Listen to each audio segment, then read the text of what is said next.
Hello. Hello, everyone. Hello. Oh, goodness. You can see mess. I checked this camera for the other views and not this one. Let's move those bags. Let me check the audio real quick. Hello. Oh, goodness. You can see. Now, I'm curious because I forgot to check this one if I have that. It's like minus 25. Okay. Oh, yeah, I have it the same. All right. Hello, everyone. I am Rebecca from ChemKnits, and today we are going to dye some yarn in some like layered immersion techniques. You saw a flash of the stove. I'm set up so you can see all of the burners at the same time. And we're going to go through some older, and well, some aren't that old, but I have a bunch of dye stocks and I have some bottles that are nearly empty. And so I thought that we would use it to dye some yarn and have some fun. So we will be using acid dyes today and wool-based yarn. And so since I'm using acid dyes, all of the tools and equipment I am using are dedicated for dyeing yarn and aren't used for the preparation of food. And yeah, I'm hoping to just make some space because I store all my stock solutions in, they're usually in squeeze bottles inside a secondary container under a sink. And when I run out of space for them, then, I run out of space. And so, yeah, I want to use especially some of the older ones up. But I have a lot more dye than I thought, so I know I'm not going to get anywhere close to using everything. I'll just try to focus on things that are mostly empty. But now I want to check on the chat. I am using, as my face cam today, the camera that's usually on the counter, so I'm a lot closer to the microphone. And hopefully the audio isn't clipping. But yes, a middle of the day live stream. So hello, hello. Oh, and haha, surprise dyeing session, yes. And there is one thing I want to share before I go over to the stove. I am doing a giveaway over on Instagram. So I am giving away a ChemKnits Hanukkah sampler, one of the 2021 ChemKnits Hanukkah samplers, and entering is pretty easy. You have to, I scroll down, where is it? There we go. You need to follow me on Instagram and then comment on this Instagram post with 3 colors you would like me to use in a color challenge going forward. These can be just 3 general color names, or you can give 3 specific dye colors. I have an extensive collection of Dharma and Jacquard acid dyes, and I have some other brands as well. And so the winning comment, I'm randomly going to pick a comment. The colors from the winning comments I'll use in a Patreon poll to pick the colors for the next color challenge. So it's not necessarily the colors that I'll use in the challenge, but I thought that would be a fun way for people to enter. And so the giveaway will be open until Monday at noon, where I will draw a winner and 3 runners up who will get some little progress keepers that I've made that are featured in this year and maybe previous year Hanukkah samplers. And so, yeah, I will contact people via Instagram direct message. And yeah, I just thought that it would be fun. Now, I do also have Hanukkah samplers still available for purchase in my Etsy shop. If you want more details about what it is I'm giving away, you can find that here. I should have this linked in the video description and also pinned. But the winner will get a choice between either DK weight or fingering weight yarn from the giveaway. And so I just thought that would be fun. And I figured I'd do a live stream to share that I'm doing this giveaway with people who are on YouTube. I have had questions in the past about why I don't do the giveaways on YouTube, and the absence of a messaging feature on YouTube is the biggest problem. And so that's why I'm doing this over on Instagram. So I hope, oh good, I'm glad the audio sounds fine. And it looks like we have a lot of people from across the pond. I see Denmark, London, Germany. Awesome. Okay, I can, oops, as I Click on a million windows. Okay. So the first thing I'm going to do is start going and setting up the stove. Actually, may as well look over here. And so in one of the pans, I am planning to dye Knit Picks Hawthorn, which is 80% fine Highland wool, 20% polyamide. And in the other, I am going to dye Swish DK. And depending on timing, we may cycle through other colorways. It depends on how fast colors are setting. But that's the yarn that I will be starting with.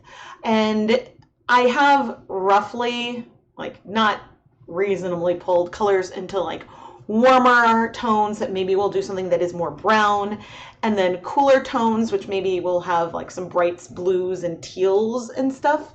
And so chat, which color should I do on which yarn base? Should I go for warmer tones on the sock yarn, the Hawthorn, or should I do the warmer tones on the DK weight yarn? And so that is a question that I would love feedback for. Oh, and Sweden too. So, yeah. All right, let's go to the stove. And I do have, okay, making sure the audio at least is working. I do have a monitor. I have an iPad that I'm using as a monitor, so that way I can see. Let's move vinegar over. Gotta make a spot for the iPad to go. So that way, hopefully, at least I can see the chat to know if things stop working. Warmer on DK, it's warmer. Yeah, we'll see. Unfortunately, the light on this thing went again. Maybe if I, no. Sometimes it, wait, sir, bright night. Sometimes, like, if I tap it in the right way, the light comes back. So, all right. Where's the other skein? Here we go.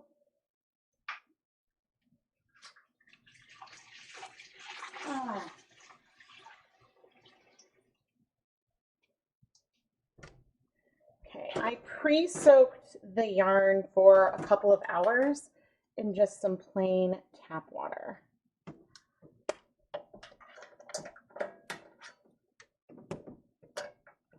And is there a dry spot?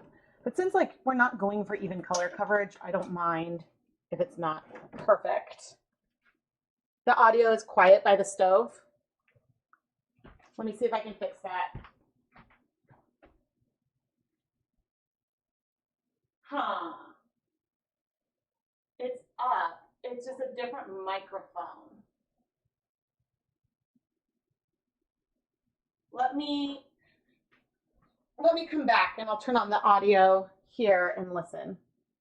Huh. It's up. It's just a different microphone. Because this microphone is right over here. But it's working now. Okay. It might be quieter when I am further away because this camera is pointed over here. So therefore, versus like where I'm talking. Okay, good. Thank you. Okay, getting the Hawthorn.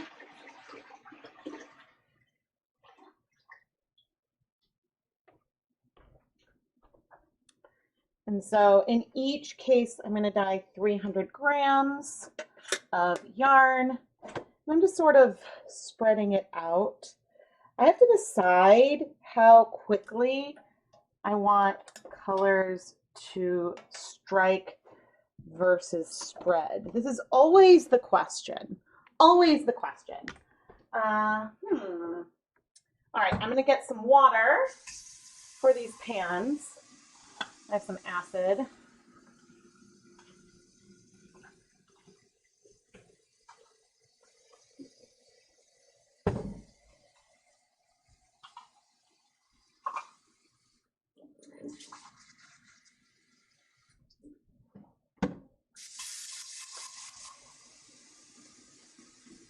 So right here I have 8 cups of water with 2 tablespoons of white vinegar.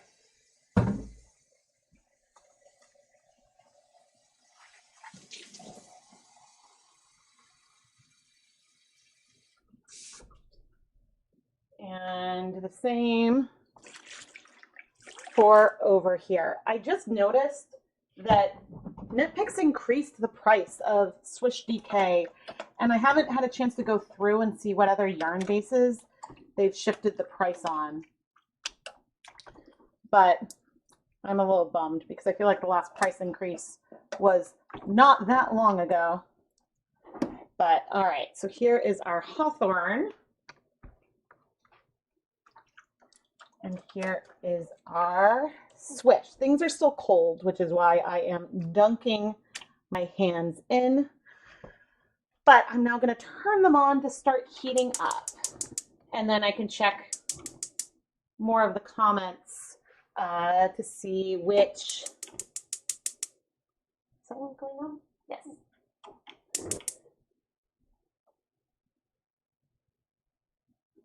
So on this side, the two burners are the same size, and over here, they're not. Ooh, great question. I will sit down and chat while we wait for things to warm up. Okay. Hi. Okay, I might move myself there. All right.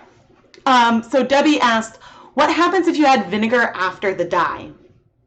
And that is, if you wait and add the acid after you've added the dye, there is a chance that the colors will spread more, and so it won't strike nearly as quickly. And so if you want to get more even color coverage, that is something that I recommend. So if you want something that is more semi-solid, then I would set up a cold bath with your dye, add your yarn, stir it up really well before you add that acid to just get some time for the dye to access more of the yarn. Versus sometimes if you have a lot of vinegar or citric acid in there, things can strike really, really fast, which can make it really hard. Yeah, so right now, Swish is more than Stroll. When they used to be the same, but Stroll has been out of stock for a while, Bear Stroll. So we will have to see what happens and how that goes. But all right, let me scan. Okay, I see. I keep forgetting I could have set up a poll and I didn't. Let me see. I'm just gonna see 1, 3, 2. Warm. All right, I actually think I see more warm on sock. So I think I will go that way. If I did miss a comment, I apologize. But we'll see. Like it's funny because when I go and sometimes when I'm picking colors, I go and I look to see what I have in my shop. And I use that to determine how I use that to determine how, like, you know, it's like, okay, I have, like, my shop is filled with pink. Maybe I should do something that's not pink. And so sometimes I use that as, like, a test of what colors have I been using a lot in recent months. But that's not always a test because sometimes things in the shop are older anyway. So it's hard to gauge. What would happen if you did a speckle on the counter and then spray with 50% vinegar, 50% water? I am not sure. I mean, I think it depends it depends on if you're speckling with dye mixed with citric acid powder. That might not make a huge difference. But if you're just doing dry acid dye, it depends really on how lightly you sprinkle it on. Because if you use straight dye powder to speckle on a countertop, you'll see a little bit more spread versus getting super sharp speckles. Because especially if the yarn is really wet and it gives an opportunity for the colors to spread. So that could end up with, like, still once you knit with it, you would see little specks in the knitting, but you'll see larger splotches, if that makes sense. But yay to all the people who are catching live for the first time. All right, I hear and I see steam. So I'm going to go back to the stove and it'll be quiet at first. Then hopefully it should be better once I'm there. All right. And the nice thing is that when I stand up, I can double check. Okay, this is nice and warm. I'm going to reduce the heat. And here, this is like cold and hot at the same time. It's so weird. I don't always check to see how things are doing. You know what I'm going to do? Instead of reducing the heat, I'm going to crank it for a minute while I get gloves. Okay.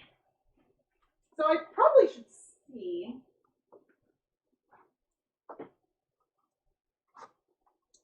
what I'm dealing with in terms of colors.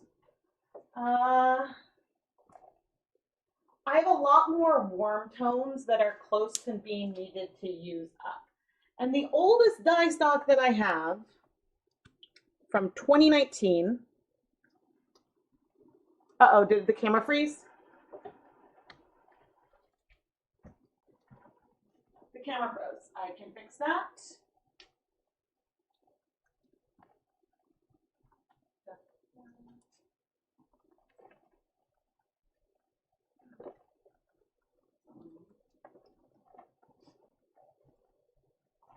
There we go.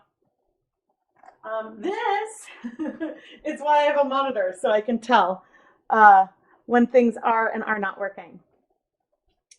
I know you look purple, but don't overdo it. I don't think I have any purples today. Okay. So now I'm going to reduce the heat to low. All right, and now I'm starting to come in and say, my oldest dye stock is Aztec Gold, Jacquard Aztec Gold. I have no idea if this will come out of this bottle this way. Maybe not. I might need to use some additional, get some smaller squeeze bottles.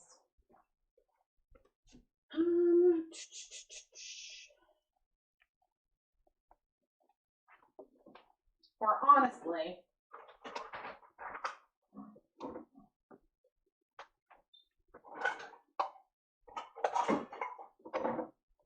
instead of more squeeze bottles that I have to clean, I'm going to use some cups and a turkey baster.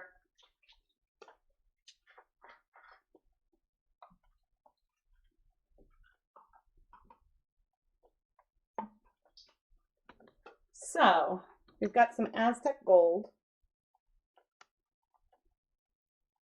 that is ancient.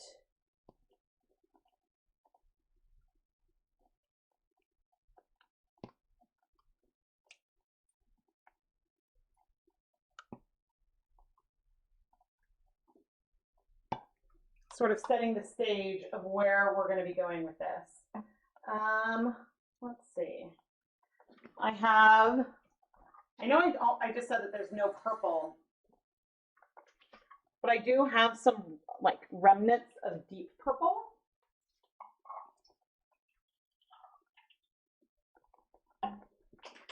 And so we're going to see what this color looks like.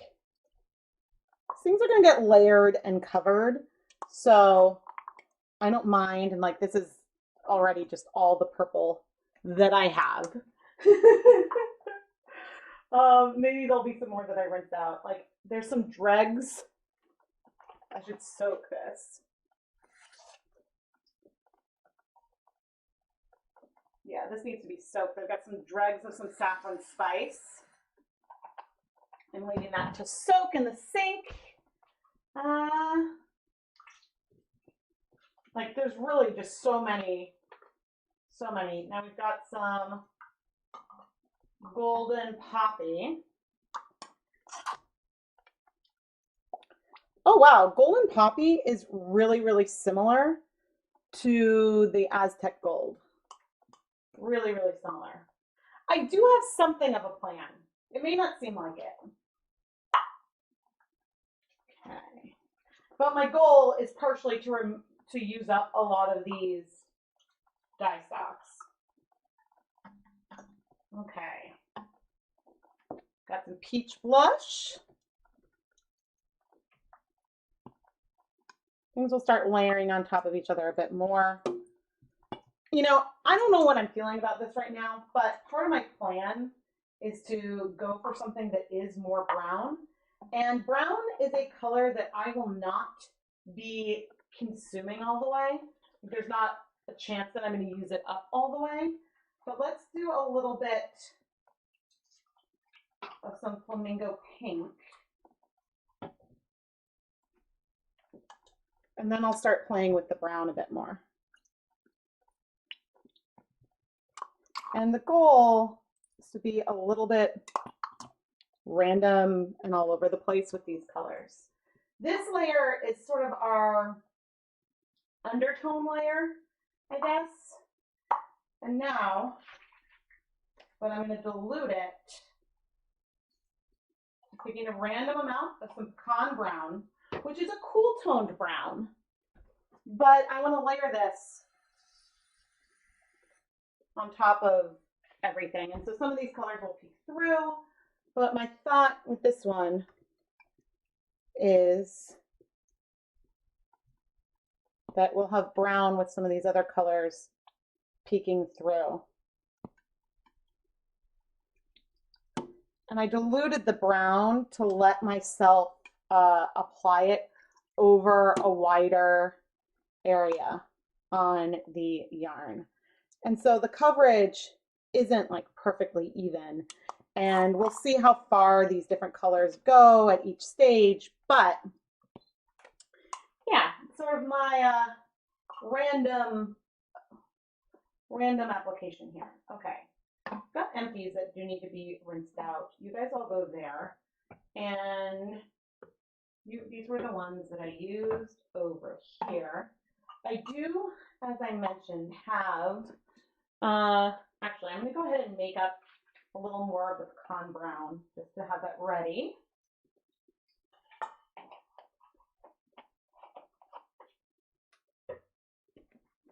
For when we do the other side, so I know I can do approximately the same thing.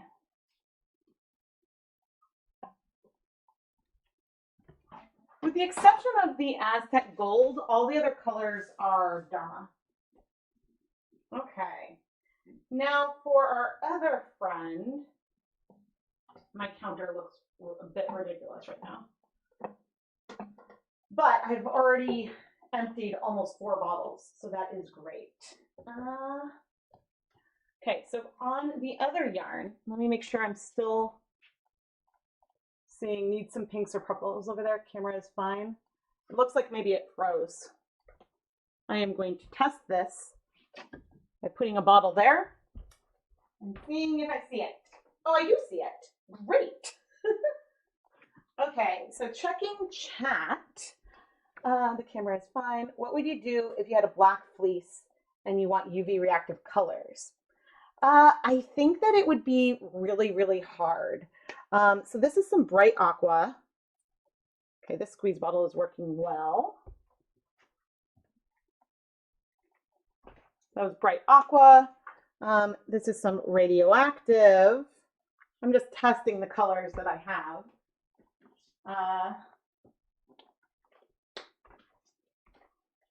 Indigo, which, oh wait, no, that worked better than I thought. Okay, so these little ones are squeezing well. I also have some forest green. I'm not planning on labeling this.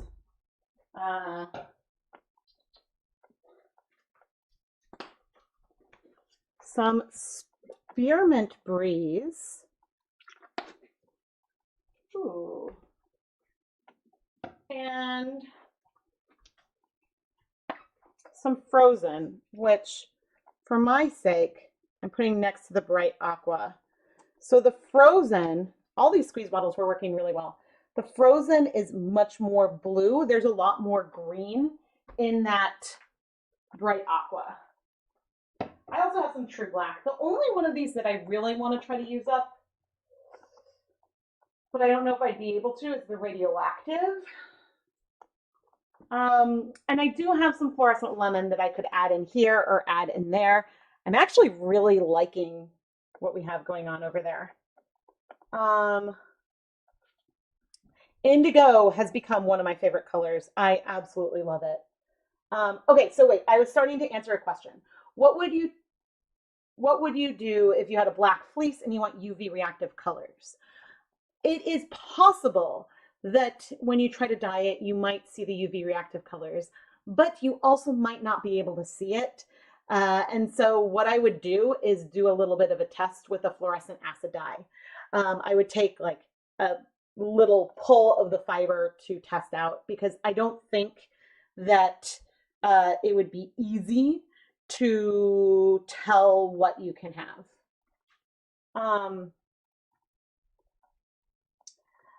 So yeah, so I like Dharma has a good selection of fluorescent acid dyes. Radioactive right here is one of them. Fluorescent lemon, purple pop, fluorescent safety orange, and fluorescent fuchsia.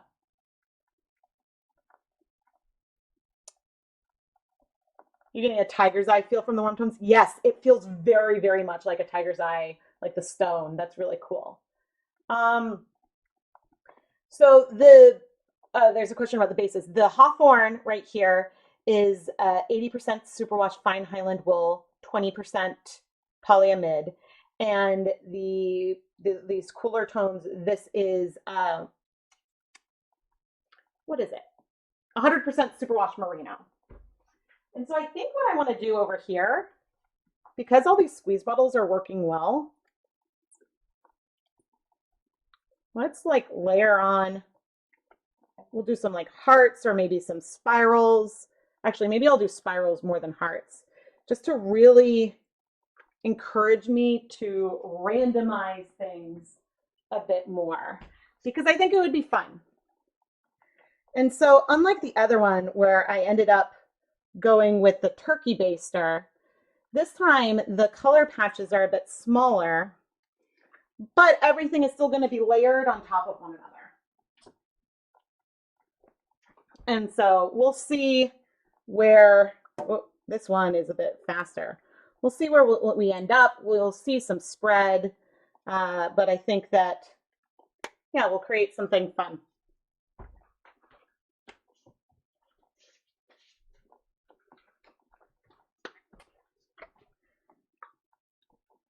Yeah, I definitely have a lot more of each of these colors than I maybe thought that I did.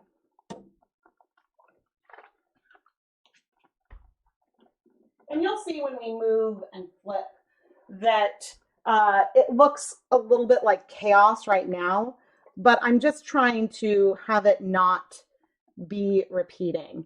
But the thing that we're doing here with layering so many colors that ultimately are so similar, like the spearmint breeze, the frozen, and the bright aqua, all like have a similar brightness, but just with varying amounts of yellow in them. And so conceivably they could all be achieved with just the frozen and the radioactive on their own and mixing that.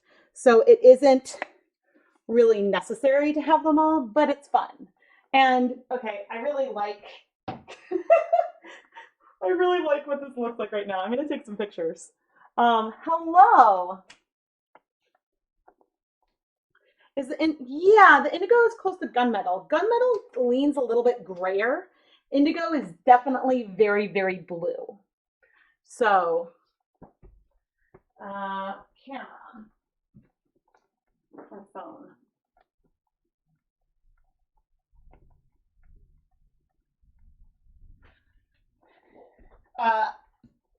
But yeah, thankfully I have a huge stash, Debbie, of stroll fingering at the moment. But I will say, if you are trying to de-stash bare yarn to someone else, just make sure that you don't give out like any personal details on YouTube. I'm not saying that you would, but I have had someone try in the past, and I was like, no, don't do that. I want to keep everyone safe. The cool purple and looks like a Jackson Pollock. Ooh, thank you. Thank you. Where is my metal spoon?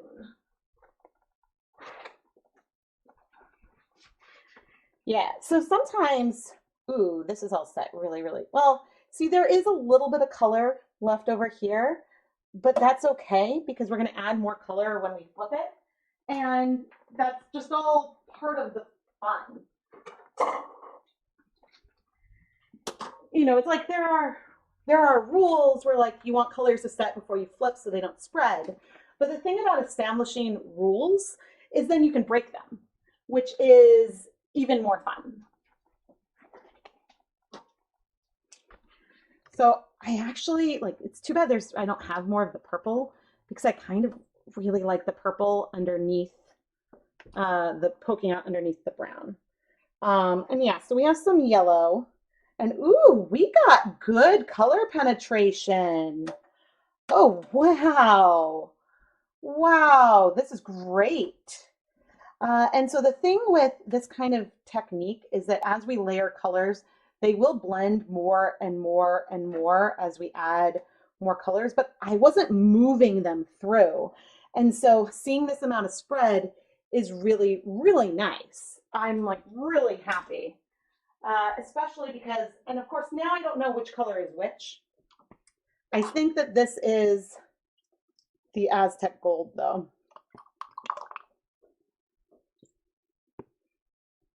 Which, you know, I understand people like it, but I don't want to be vulgar and say what that color reminds me of. But I think I first used it and I had an infant. So I'll leave it at that.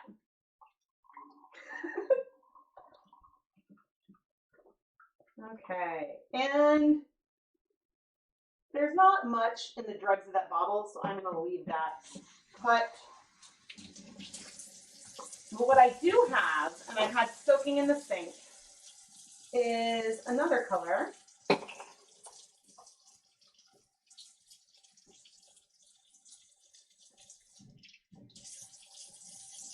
It clearly needs to soak more. It like had the dye dry on the bottom.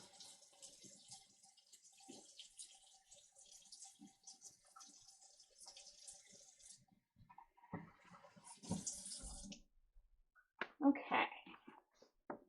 Right here, I have some more dilute saffron spice, but actually it could be relatively concentrated because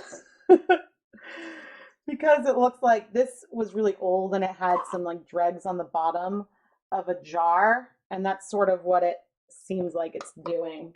So I still have that soaking more. I have this is our peach blush.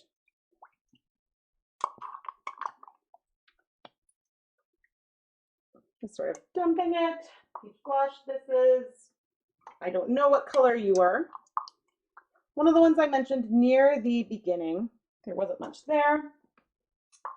I do want to add some,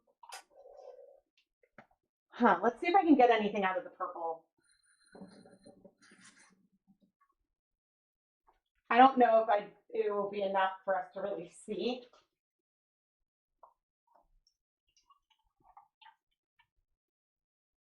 If you're just tuning in, I'm taking a bunch of old stock solution bottles, trying to use up things, and you know, we're just having a bit of random fun. So yeah, there isn't much pigment in that bottle. That one's almost ready to start soaking as well. Oops, you guys. Shoot.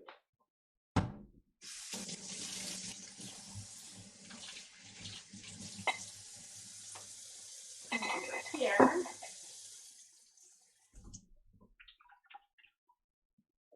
Like, whatever the saffron spice did on the bottom of that jar, I don't know. Let's do some flamingo pink though.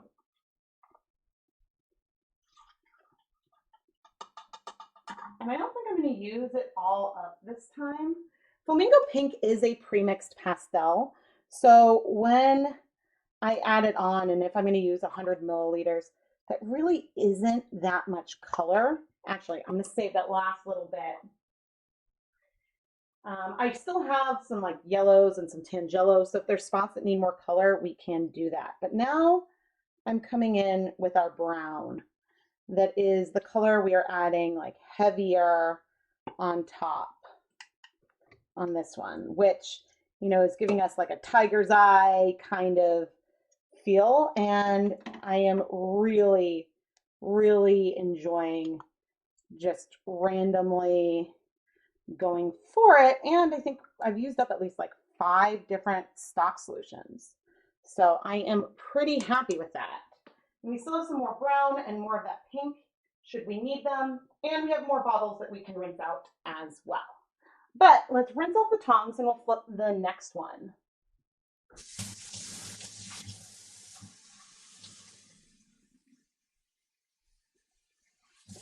Momentarily.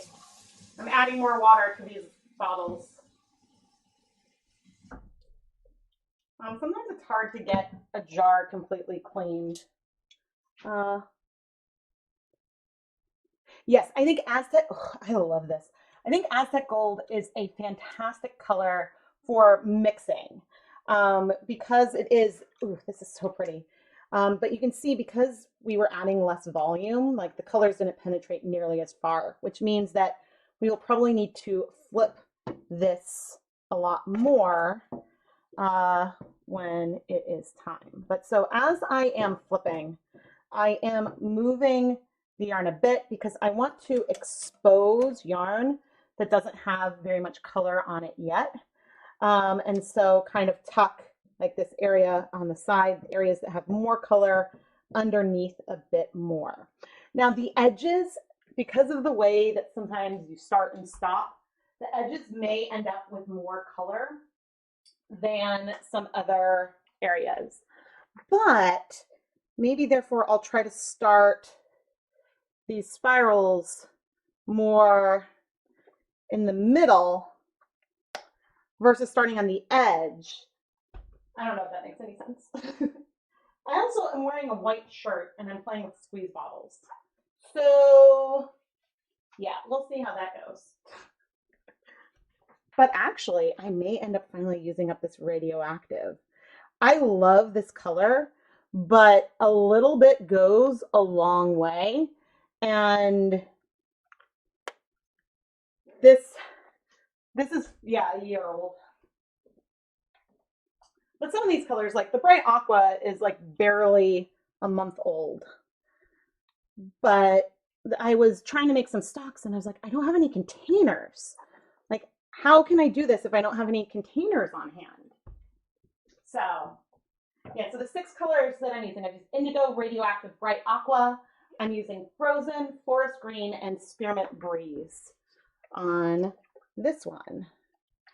And because, like, it's funny, I was going to do the same technique on both, but because I'm able to squeeze out of these squeeze bottles and it's behaving, they're not clogged, and I couldn't over there, and that's why I went different directions.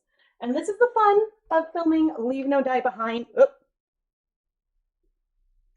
This is the fun of filming Leave No Dye Behind videos because I get to sort of play and it's a bit more random and I see what the colors are doing and then decide how I want to proceed. Forest green, I already did the frozen, so I just need the spearmint breeze. But yeah, I think that if I was planning to do a colorway like this, I may not use all of these different pre-mixed colors. So I'm using, I've used probably 6 different pre-mixed colors on both. Like for a lot of this, I probably could have achieved something similar using just radioactive, indigo, and frozen and mixing those together to give me the different colors. But yeah. All right, I am going to rinse off my gloves and sit down for a moment. These colors have been striking pretty quickly, so I don't think it's that they need time. Like I'm not even setting a timer right now, but I want to chat about what other yarn bases we might want to do because I have not started pre-soaking anything else yet.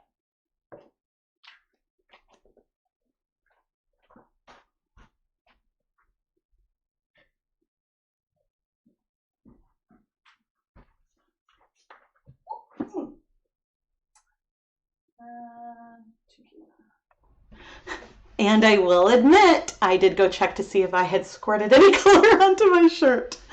Because, you know, of course, I had to double check that.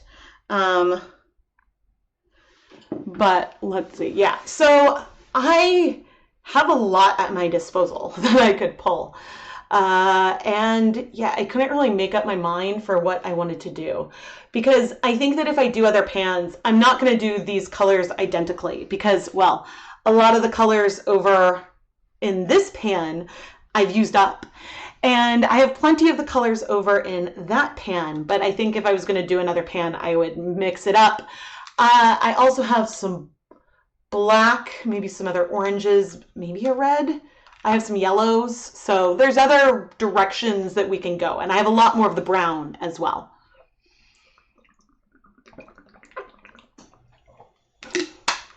But yeah, I think I'm not, I mean, I have a ton of hawthorn. There was a point where I got so much of it, and I think it must have gone like it was really on sale, so I just bought a lot. So I have a lot of that base. I have a reasonable amount of stroll. The swish, I'm a little bit low. But I have sparkle bases. I have that yak, which is a merino yak nylon. I'm totally blanking. Wool to dye for that yak. Nope. It looked for multi-dye for. I tried. Dye for that yak. I love that my videos are popping up. Why is it not showing me? Fine, I'll just go to their website. Wow. Oh, because I spelled it wrong. There we go. I was like, I looked for that yal. I'm like, why can I not find it? So I have that yak. It is 70% superwash merino, 20% yak, 10% nylon. And it's sort of this medium oatmeal brown to start. So I have some full skeins of that. I have, I have sparkle yarn both with Stellina and with Lurex. I have a fair amount of that. I have, I think, a lot of Capretta Superwash, which is a merino cashmere nylon blend. And so, yeah, if you guys have any requests over what base you would like to see me dye, yeah. So Abby asked if I've added acid to these yet. Yes, in both pans, I'm dyeing 300 grams of yarn, and I started with 8 cups of water and 2 tablespoons of white vinegar. Yes, the yak, it's sort of like a warmish brown. It's like a gray, the yak is more brown, but it's like got gray feelings to it. It's sort of a little like in between. Please, that yak. Okay, I can get some of that. And the MCN fingering. Cool. Cool. All right. Well, then I am going to go on a brief interlude. I might add in a little ad break as I run and collect yarn from upstairs. But I'll let you guys keep looking at the stove, and so you might hear me running around. But you can keep an eye on the yarn for me. This window.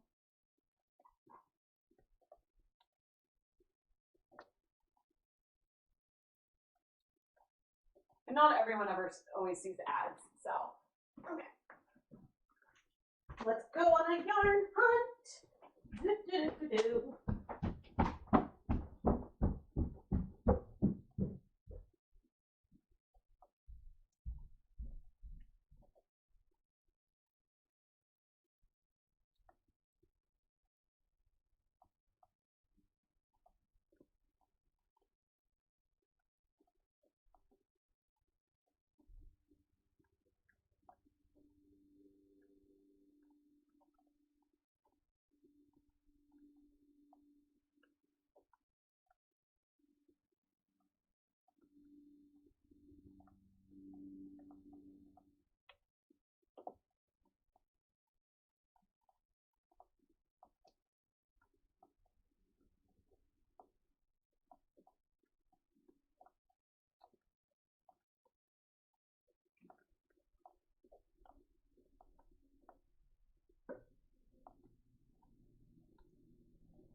Hello. All right.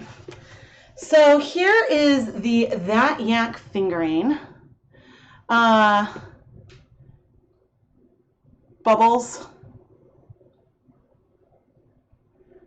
In forest. Yeah, so okay, so That Yak, I would call it a warm gray or a cool brown. On camera right now, it is looking very, very gray. But I think that's because of the light in here right now. It's sort of, I describe it sort of oatmeal-y. And so the color isn't that dark, but compared to like an off-white bear yarn, it is deeper. And so I use this a lot in the summer mini skein mini series that I did last year. And I think I'm going to do a similar thing this year and have a lot of different yarn bases as I'm dyeing yarn sets, because it was really, really fun to compare so many different yarn bases to one another over the course of different videos. And so I really enjoyed that. Oh, forest floor. I see. Forest floor tones. Because I was like, I wasn't sure floor was a typo. Think of a pine forest. So like, ooh, that could be really, really pretty. That could be really pretty. Okay, so I've got this. And then the other yarn I've got is Capretta Fingering from Knit Picks, which is a superwash MCN. And so MCN is merino cashmere nylon. And, oh, I didn't even like point out, but I am adding on, I always add on removable nylon zip ties.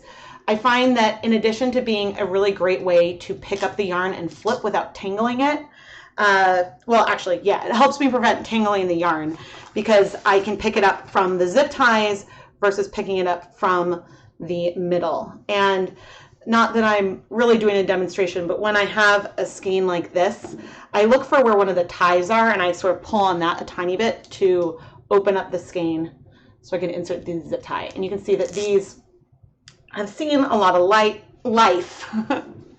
And I am a Knit Picks affiliate. I haven't linked, actually I might have a Capretta link that I can link to in the description. I'll try to update that once I get these pre-soaking. But I am a Knit Picks affiliate, so if you do want to learn more about any of the yarns, or if you want to just go and shop over there, I do earn commissions if you travel through me. So yes, I'm planning on dyeing both, pending how long this takes, because at some point I have to pick up my kids from school. But I'm planning on dyeing these ones next. And I'll pop up back to the stove again in a moment, but I feel like, oh, I was going to add some links.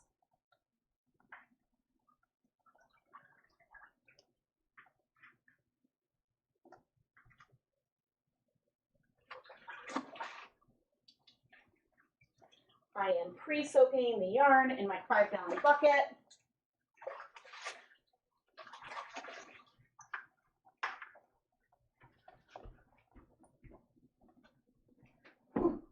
I don't know why I keep moving. I keep thinking of like Mario or something. So when I pre-soak, I sort of dunk the yarn a few times and sometimes squeeze out some of the air.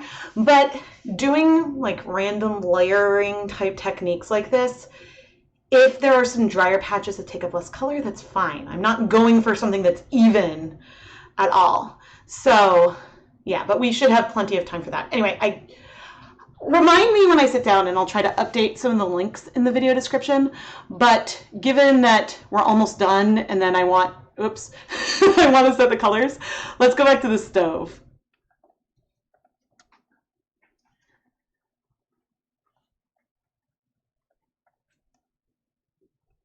Oh.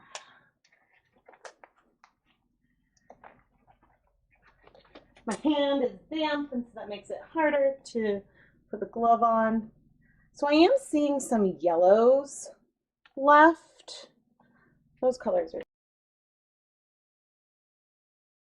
honestly might take a while. And so we will try to dye more yarn, I should say. But depending on what all of these are doing, you know, looks like I'm seeing a lot of yellows left in here. But actually, the color coverage and color penetration is really, really good. So right now, as I'm flipping, I am opening these up a bit to expose yarn that was in the center, more towards the center of the skein. And with the exception of around that tie, it's looking really good. Like we're getting really good, both like distinct sections of colors striking, but we're also seeing really good color penetration here on the yarn, and I'm excited. And the camera stopped, maybe. Yep, I think the camera froze. Shoot.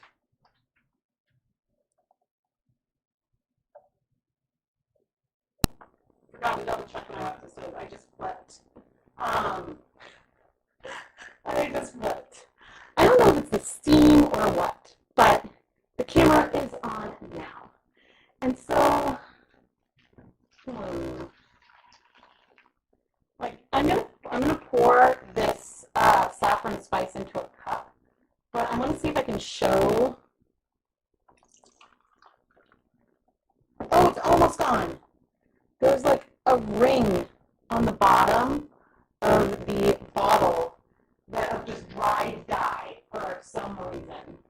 And so I don't think we'll use this up on this yarn. I think we'll use it up eventually. Maybe on one of the next colors. But I think I finally got the bottle clean almost. Yay! That was a goal.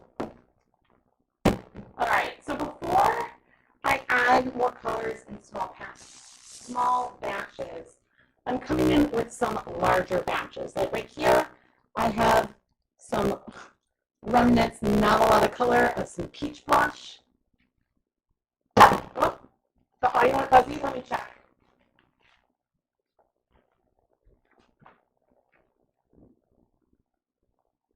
I'm coming to check.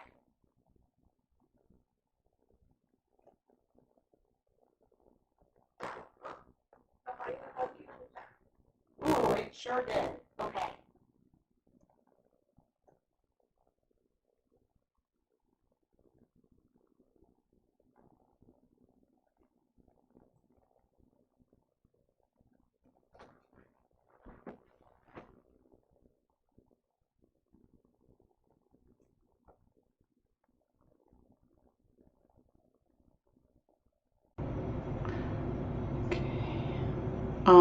I'm just trying to reset it.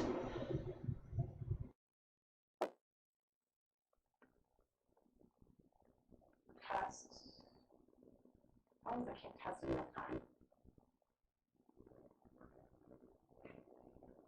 I'm just trying to reset it.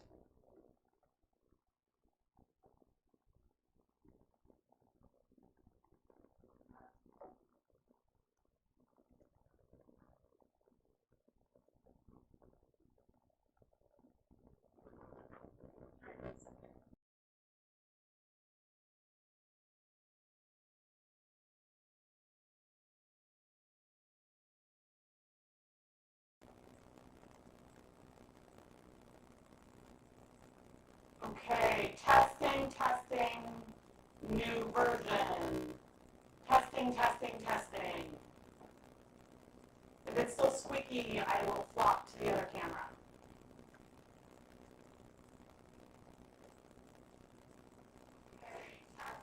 Nope.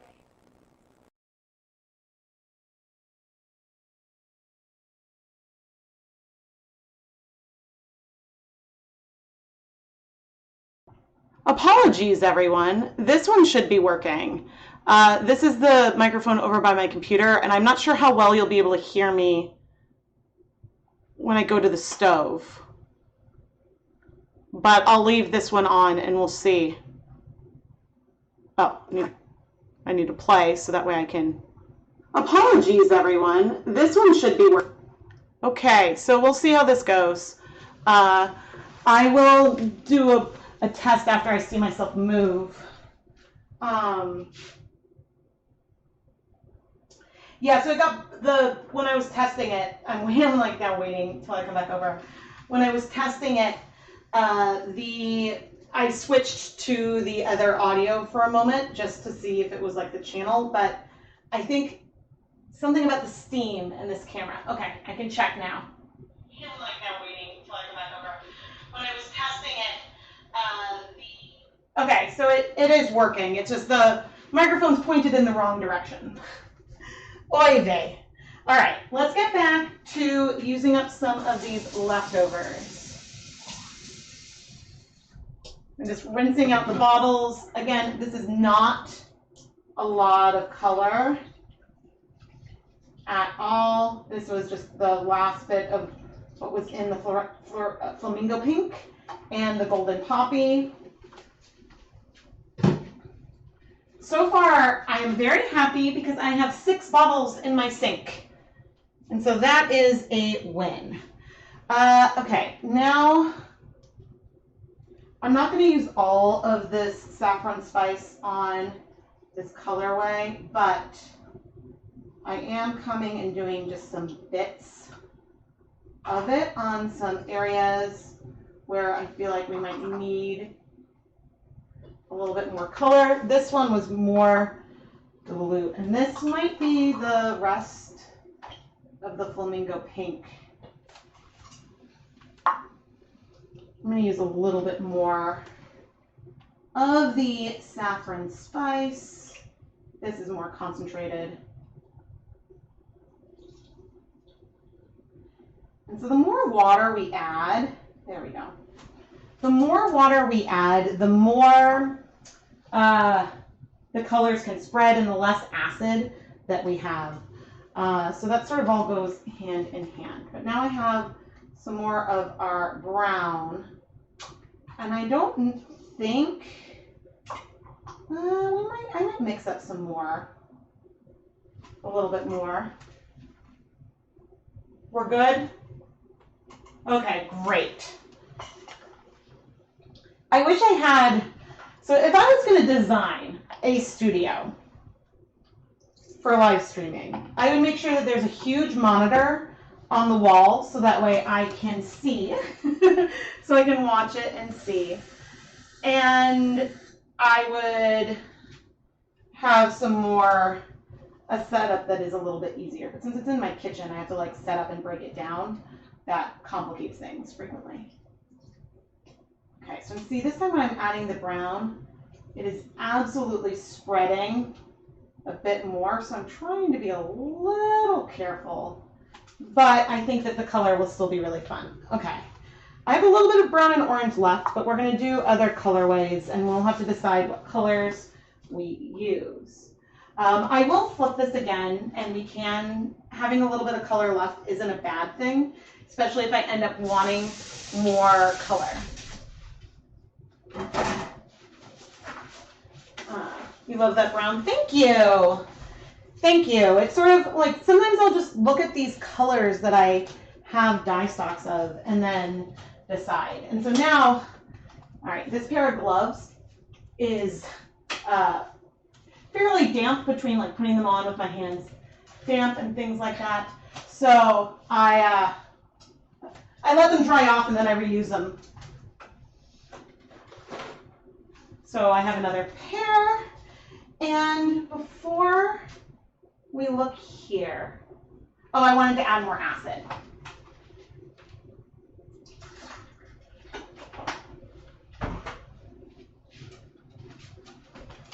Let's go ahead and see if we're using this dye bath again for another colorway, then it'll start with more acid and then it'll become harder and harder to keep track of how much there is. But I'm going to set a timer for 10 minutes to come back and check here. But let's look at our more scribbles. Should that be its name? Makes you crave a pumpkin chai latte. Thank you.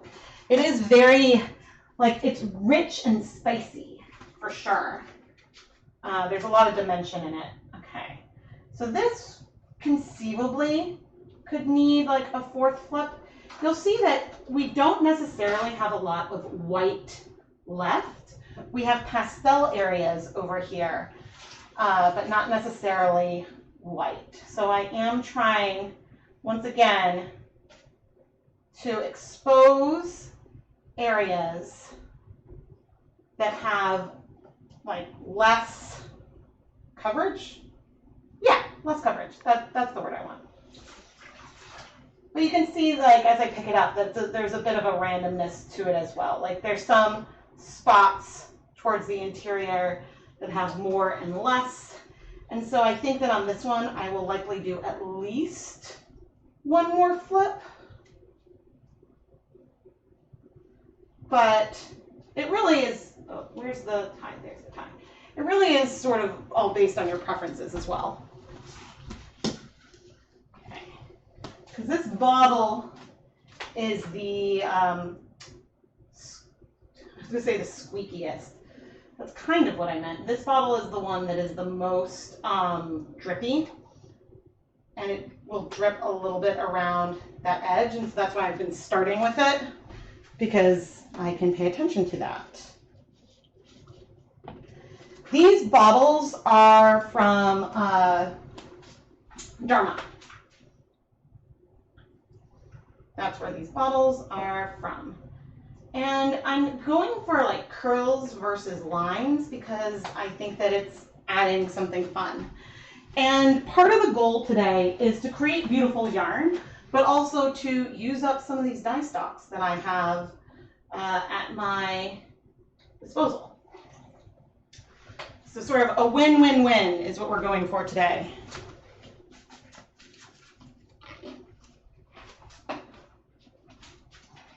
Thank you.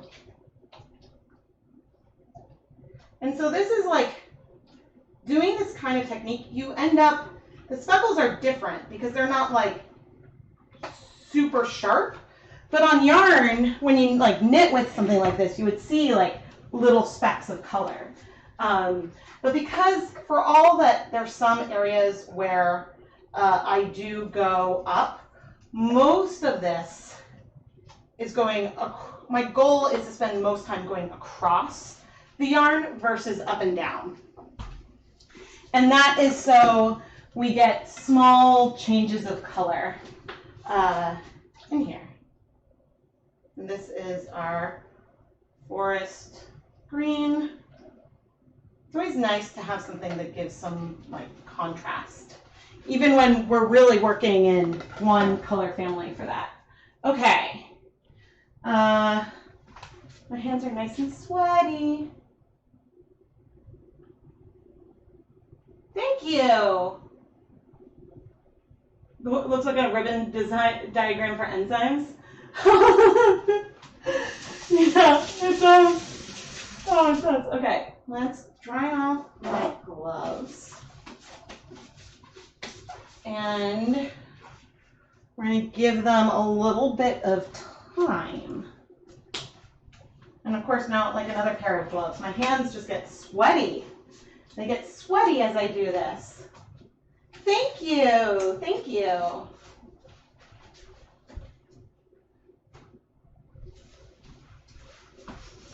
All right, there are 5 minutes before I stand up again to work at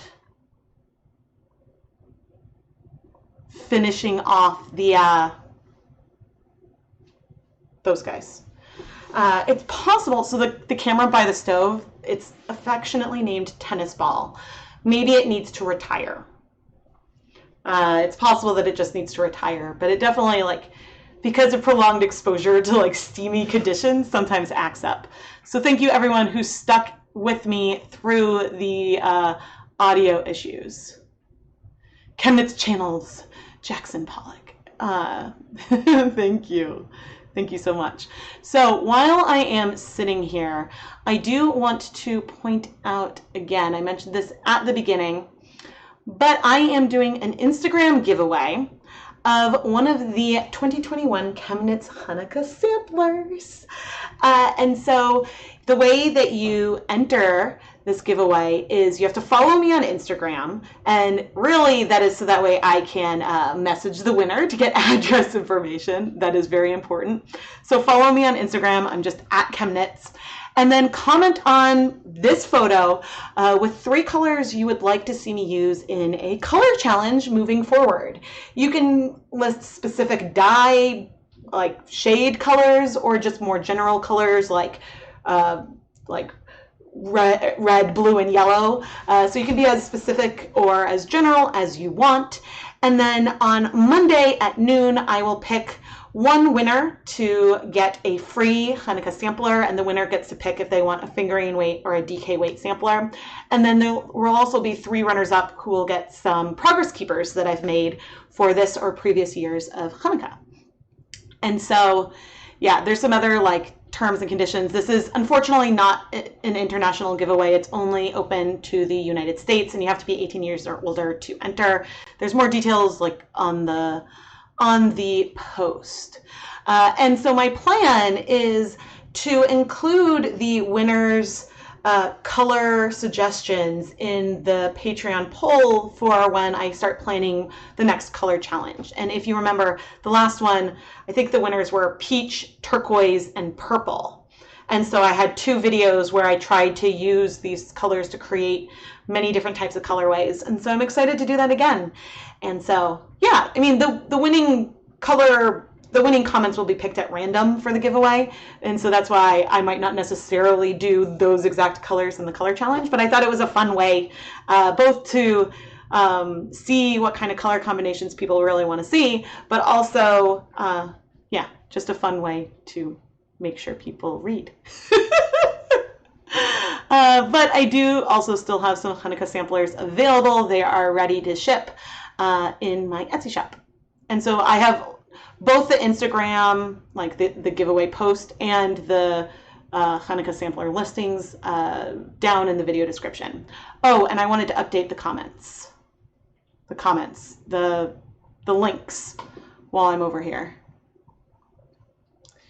Because next we are going to try to dye a couple different colorways. Or sorry, a couple different yarn bases. So I should have Capretta Superwash. So we've got a Superwash MCN.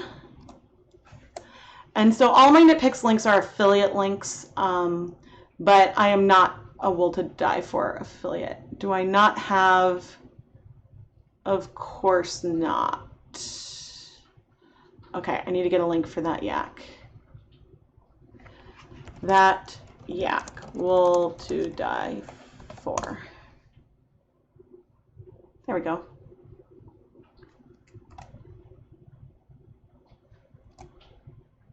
Okay, and so I don't have the information, like any add information to it, but those should both, as of now, be in the video description, so that way you can see that if you need to. You're new watching my live chat. Yay! Thank you. You're a crochet person and you use an Addy knitting machine to work making hats. Oh, awesome. Welcome. Welcome, welcome.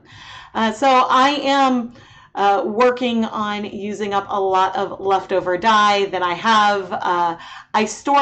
I've mentioned this before, but I store my dye stocks in a secondary container, so basically like plastic shoe boxes without a lid, but I store them in that underneath a sink upstairs, and that way if the bottles leak, I'm not going to stain, well, the underside of the cabinet or anything like that. But I do that so that way they're kept way out of the way, away from kids, so kids don't get into it and make a mess. Even though my kids are doing better, although someone did decide to try to stand on a toilet yesterday and broke the seat, but I repaired it by buying a new one. So that did happen. Oh my gosh. What a day. What a day.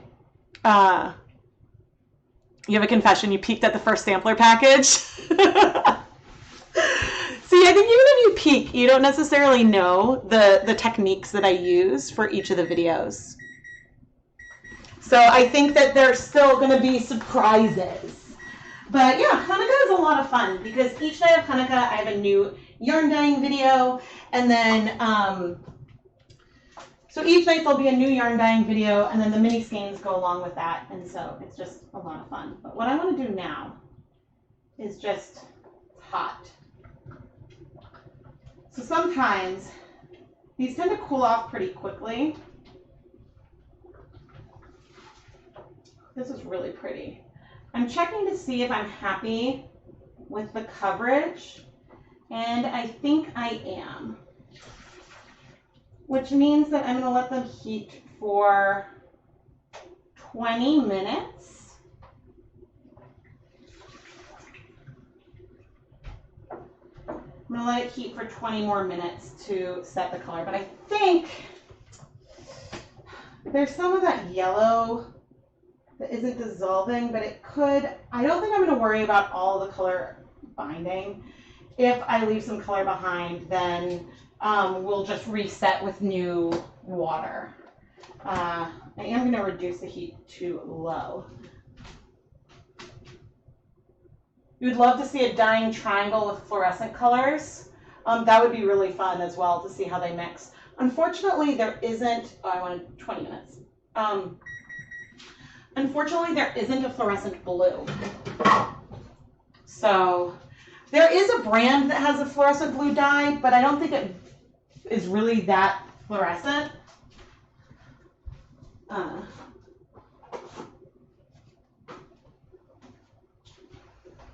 So for a neon blue, I often use Frozen, but even though Frozen isn't a primary and it is a premixed pastel, but it works with the other colors, so that's why I use it. Well, to be fair, my kids were never supposed to clamber on top of the toilet seats to try to get stuff on top of the medicine cabinet. But I will say, I have never, ooh, this is pretty good. I just see like a few spots. Or maybe I want, okay, I do want some more color. Yeah, they're never supposed to clamber up on a toilet seat. I still can't, we're like, what were you trying to do? What were you trying to achieve? But I've never seen him so remorseful. So, and he told the truth right away, so I didn't even get that mad. Because not that I feel like qualified for any type of parenting advice or anything, but my plan with the kids is that like if you do something wrong and you tell the truth about it, then you get in less trouble than if you just lied, because it, I think, just works well for living with young kids and planning for, hopefully they will continue to trust us and reach out if they are in trouble. So I think that's the thing. I don't want them to be afraid to ask for help if they're in trouble. So, of course, my kids are currently 5 and 8, so I know I've used almost all of this. I'll have to use the rest of this on one of the next colorways because I'm so close to using it up. Yeah, my kids are only 5 and 8. So I'm going to be in for a real awakening once real preteen and teen stuff starts coming down.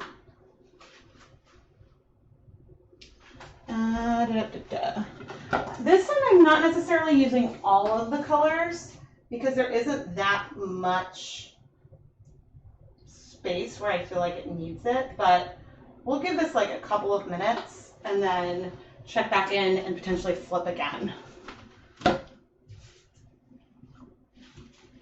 And so those are going well, and my gloves are fine. I need to remember to drink some water when I do sit down. And yeah, I'll have to think about what colors we want to do. And so I feel like, I mean, I do. I have a lot of yellow. I have orange, a lot of yellow, orange, red left. I've got more of the brown.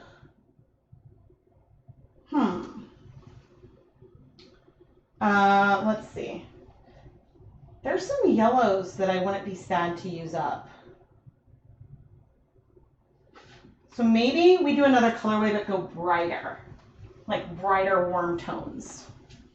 More sunset feel. Maybe we'll do that. But the question is, if I do sort of if we're going to do like a cooler tone, warmer tone sort of split again, and I'll try to create something that feels different from what we did this time. Like, ooh, maybe I'll bring that brown over into the cooler tones and use the brown with the cool tones. That could be pretty fun. Like to mix the brown with the blues and the greens that I have. And then to do like brighter warm colors, yellows and orange and red on the other one. So the 2 yarn bases I have pre-soaking are, now the 2 yarn bases that are, sorry, I lost my train of thought. The 2 yarn bases that are pre-soaking are That Yak from Wool to Die For, which has a bit of a oatmeal brownish gray base color. And then I have a superwash merino cashmere nylon blend that is sort of a bare color of off-white. So I'm curious which you would want to do, like a cooler tone with browns versus a warmer tone sunsetty kind of thing. Assuming that we'll be able to cycle these pans out and do another round. I can't promise. Yes, I am live coloring yarn right now, and welcome. So Alho Fluorescent Blue, and no, it doesn't glow under black light. There's another one that I think Nicole Frost tried out. And Carol, no worries. If people can't buy or don't want to buy the ChemKnits Hanukkah sampler this year, it's not a problem. You can still tune into the videos. It's why I really enjoy being able to do the videos and have the sampler, because it's a way that like everyone can enjoy it. I just really upped the number of samplers I made this year, which is good. I'm glad that I have plenty.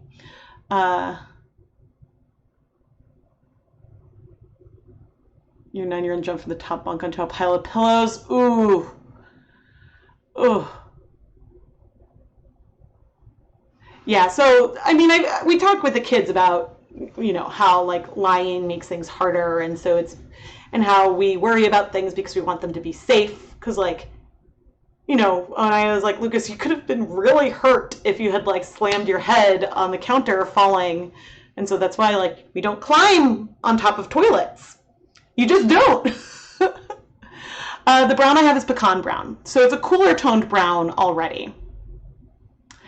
I don't have a purple mixed up here. I could create a purple for sure.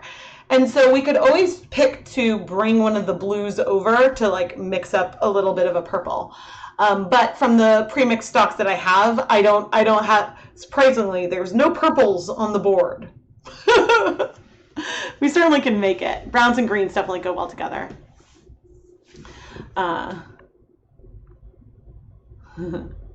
Thanks for all your videos. You learned so much. Oh, thank you. Any recommendations for trays and heat source for someone just starting out? You'd love to have a setup similar to what I have here. Well, Nurse Liz, I am working on my stove right now in my kitchen. So that is the heat setup that I have currently. And I'm using these stainless steel, it's a gas stove, if that helps. And I'm using 2 stainless steel catering steam pans. I like the ones that are 4 inches deep because it gives me space to do a lot of techniques since I do small batches. And I should have the ones that I purchased from Amazon with an affiliate link down in the video description. I also do have a blog post of my favorite tools and equipment from my website, ChemKnits Tools. Let's go over here.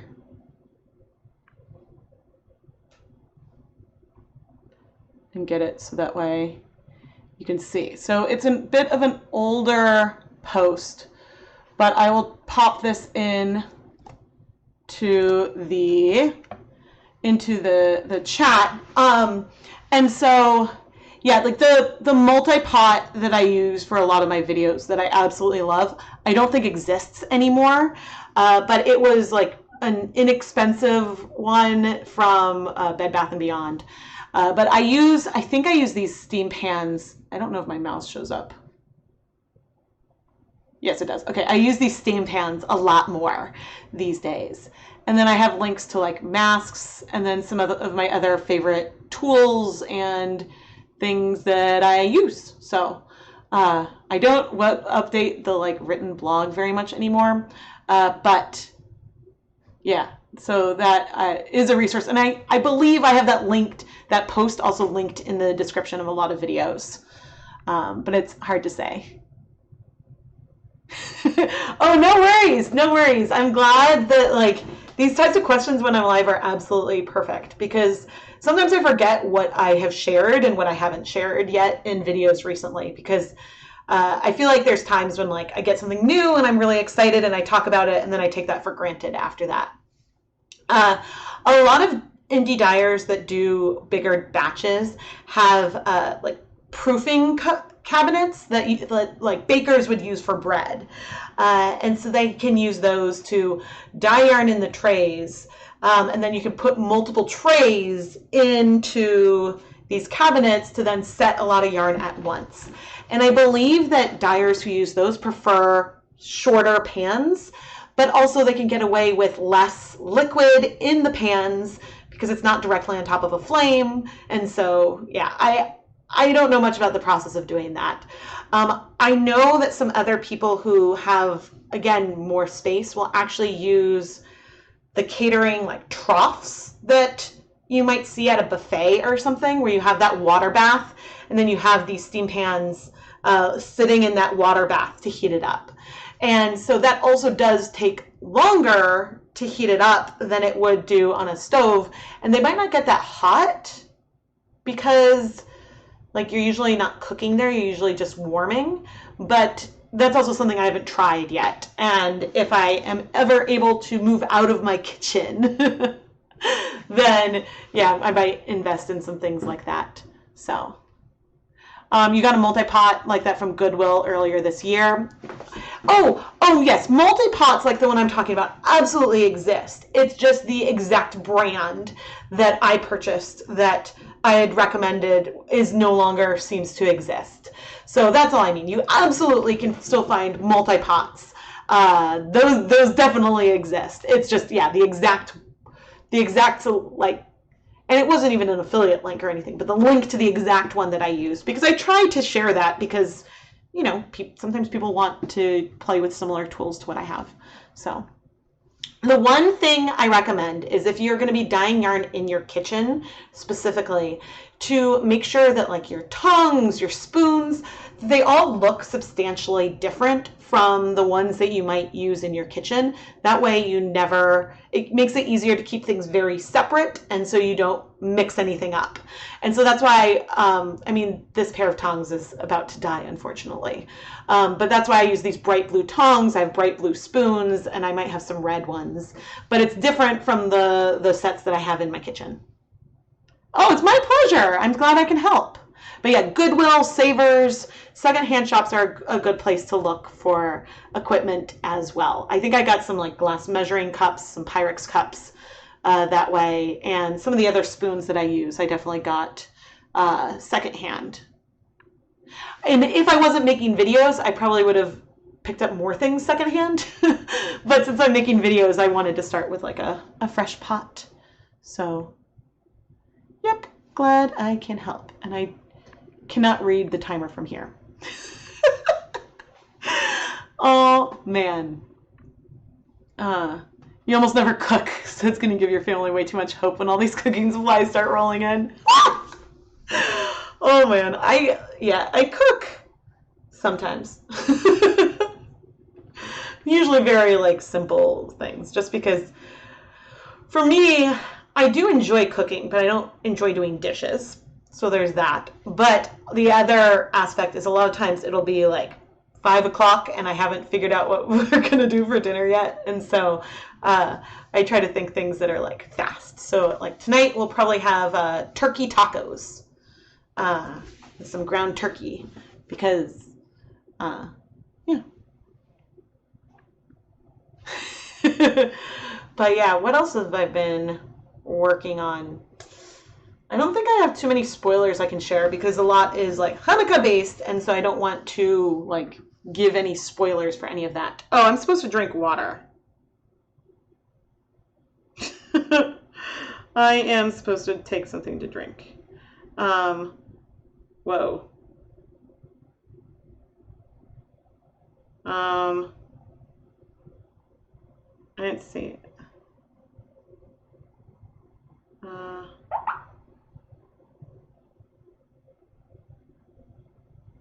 uh, wow. So there is a long email that just came in from Knit Crate uh, about a lot of changes. Theme for 2022, let's hit the reset button. Uh, so I haven't read it yet, but I guess Knit Crate just sent an important Knit Crate updates in here. And so,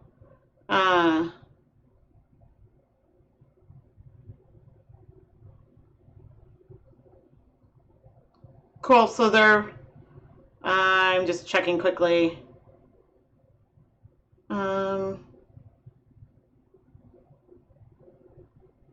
But hey, they said with the yarn, we hear you. Less alpaca, please. Oh, I don't mind alpaca.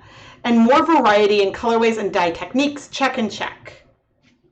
Awesome. That has been. So if you don't know, I receive knit crates like for free to unbox.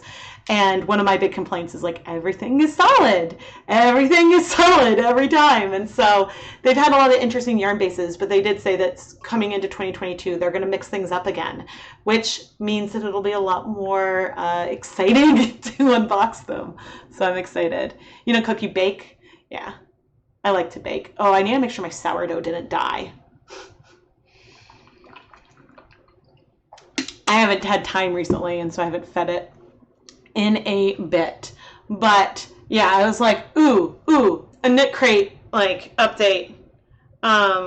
Let's snooze this and I'll read it properly later. I just like always have to check. I always have to leave the sound on while am I not in focus? While the kids are at school. I am not in focus. There we go. I wiggle too much. I always have to leave the phone on while the kids are at school in case there's like an emergency or something. But let's go over to the stove. Oh, right, because I said it longer. So I was like feeling, I lost track of time. Apologies. I was sitting down thinking that, I just have like 6 minutes. And I mean, now there's only 3 minutes on the timer. Oh, good. There's like a hair left, but I'm not going to worry about it. We'll reset this shortly, but I just waited longer than I needed to. So let's go ahead and check and see where we are on our green yarn, which is looking really, really fun. Really fun. Do I need... I mean, it's looking pretty good. Okay, maybe there's just like a couple more spots. It's funny, the yarn bases that we're using today are very, very similar, but the one, like, the techniques are a little different, and so therefore the rates that the colors spread has been different. So this one has needed more flips. For sure. I don't remember what colors I used last time, but because this is one I want to use up, I am directing it where it might, yes, be needed. And so we'll rinse this out onto one of the next colorways. And let's just do one other color. Let's do the bright aqua.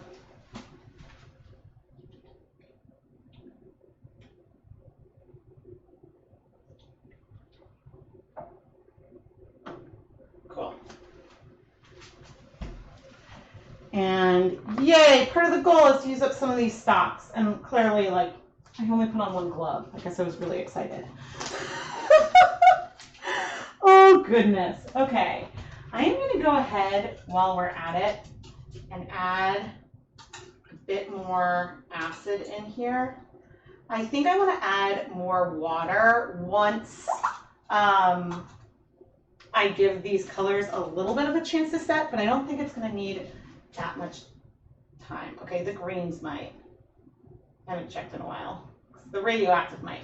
So I'm going to let it be for, well, the timer is about to go off for the other one. So I'll let it sit for 5 minutes, then add more liquid. Actually, I'm going to turn off the timer because by the time I'm ready, what did I say? 5 minutes? By the time it's ready, I can remove it. But, chat. Okay, my plan, where's my, nope, my face. There we go. So my plan is to do one set that is going to be a little more sunsetty and still very warm, and one that is, excuse me, cooler, but is going to have some like browns and blues and greens to it.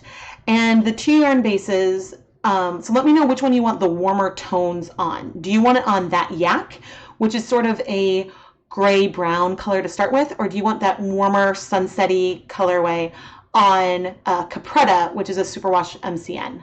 Both are fingering weight, so let me know if you want warm MCN or warm yak.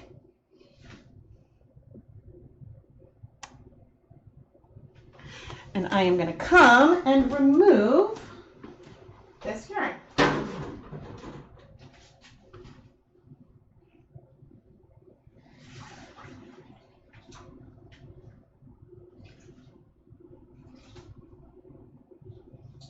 So there's a hint of some color left.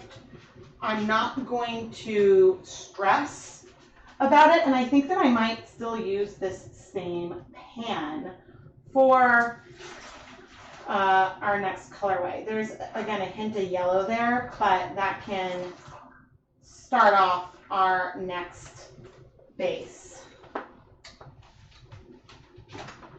All right.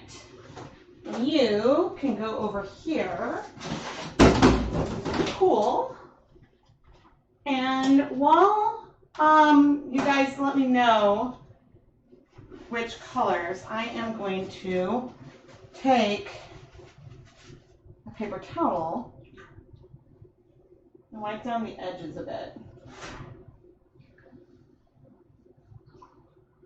just so this way we're not going to see color transfer. There's like a little bit of color on that, but it's not bad. Just to clean off the edge a bit before we start. And as you are voting, which, again, I should have set up a poll, but you know, sometimes I'm not that planned. I always forget polls exist. But I'm going to go on a brief break. I might insert an ad, and so continue to just let me know which one you want, and I'm not going to count them, but I will pick a consensus. So I will be right back.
am back. And now that I'm back, actually, if you could take a moment and please subscribe to the ChemKnits Tutorials YouTube channel. In addition to live streams like this, I post at least 2 new videos every week, and it's a lot of fun. And if you're also enjoying this live stream, give it a little thumbs up. Engaging with the channel is the biggest way that you can help support the content here.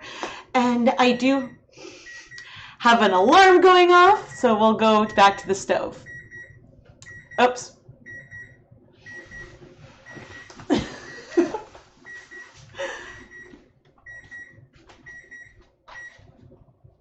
I was going to say, I do have an Etsy shop where most of the yarn that I dye featured in my videos ends up. And I have a Patreon. There's links to both in the description. Add some water. I already added a bunch more vinegar.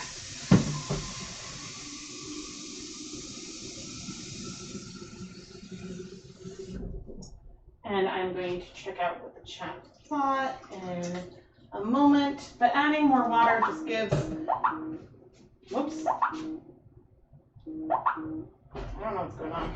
Gives a chance for things to warm up. And I'm going to set a timer for 25 minutes. But I think basically all the color has absorbed there.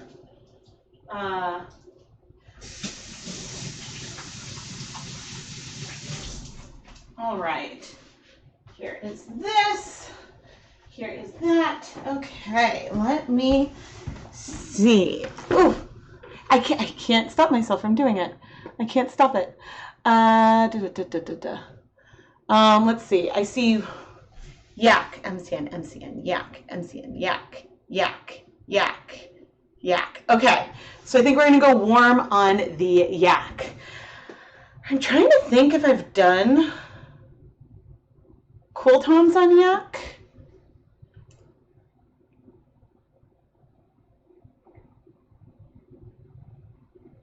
Whoa, I got like a lot of message requests.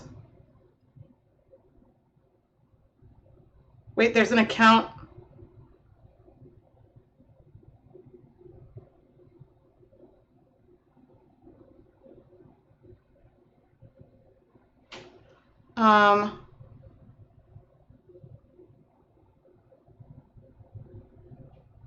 Okay, so someone, all right guys, it looks like there's something I need to deal with right now.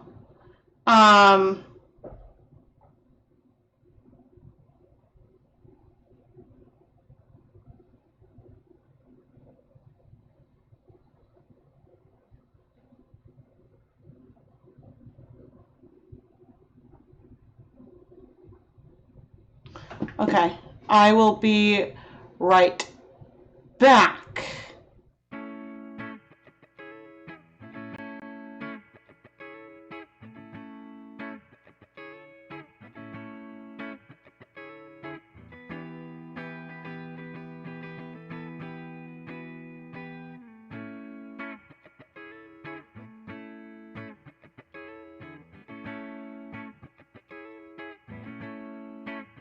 All right, thank you to everyone who messaged me. It looks like you guys took care of it already, so thank you, thank you. But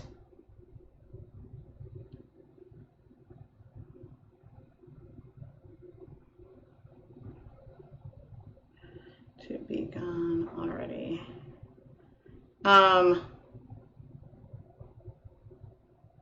Not me.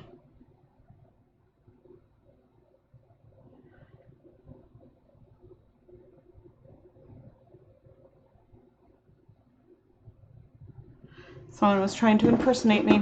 So thank you all for having my back and for taking care of it swiftly. But yeah, I was like, why is my phone going off? As I am not in focus. Okay, so this camera does it too, because I move around too much. But let's, we'll get back to the stove. Okay, so warm on the yak. But what I was about to do is I want to send myself a message. Cool. No, I'm not searching now. To Rebecca. Cool tones on that yak for video. because I want to make sure I do that. But I am going to double check this.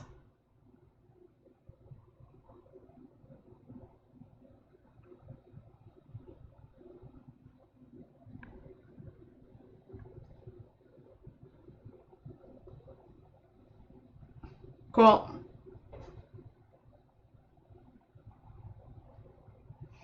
Cool, cool. Thank you, everyone. And hello from France and New Zealand, Merino land. All right, let's go and add the yak to our thing over here. And I'm very sorry the audio is, oh dear. Someday I might be able to have someone deal with the tech while I deal with the streams. But for now, it's all me. What is, oh, I accidentally picked up part of the MCN. Okay. Here we have, and it looks a lot darker than it is because it looks darker than it is. Oh, good. Camera's still working. Actually, I'm going to double check.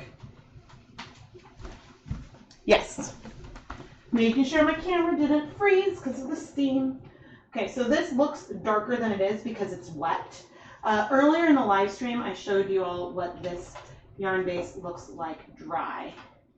And so I am just spreading it out. We do have a fair amount of water in here now. And so my goal is going to still be to try to use up a lot of dye that I have. I think this time I am focusing on some fluorescent lemon. The rest of the, I think there's an orange that I had before. Those are the two colors I want to use up the most. And then we'll play with a bunch of the other stocks that I have made over here. But I do want to, I don't want to do the exact same kind of technique, but also I'm not opposed to it. So we'll see where we end up. But let's go ahead. Okay, so the brown is going to go with those. Yeah, let's do it. We're going to do something different this time. And that I'm going to add colors still randomly. Keep checking it, make sure that there's steam. The colors addition is still going to be random, but I'm going to pour this time. And so pour larger volumes. And I actually have some cups to rinse out.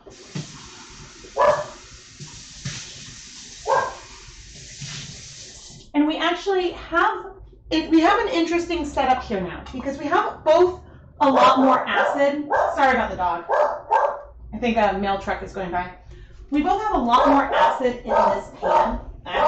Indy, sweetie. It's good. I know. Oh, it's at the next house. They're not coming here. Okay, so we have a lot more acid in here than we did last time. But that yak base does take a little bit longer for colors to strike than some other bases. I am very sorry about any comments.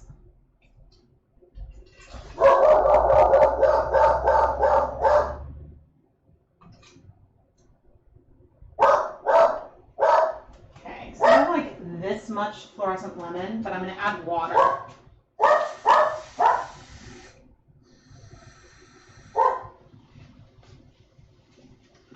To just allow me to add it over a larger area. And I'm going to save some for the other side. I do have other yellows on deck.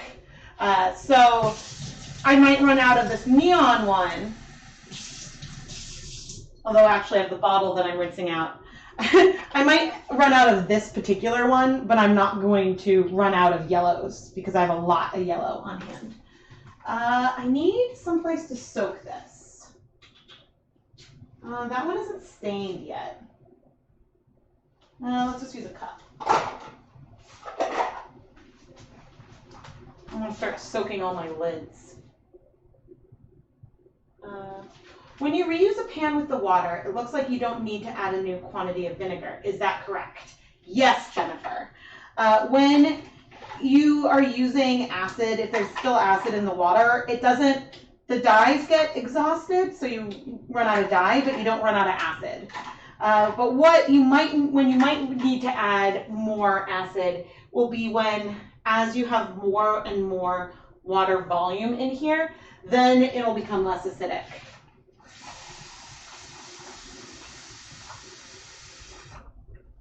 Okay, I'm gonna start getting those lids soaking. And, okay, what other colors?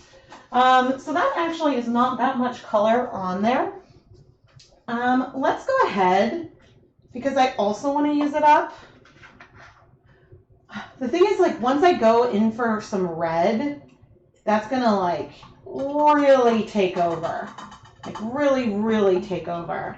Okay, but we are using things up.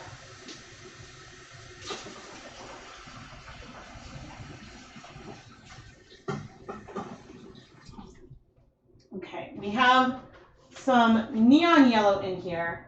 I'm coming in with some bright yellow, which is interesting. There's a bit of a shadow back there.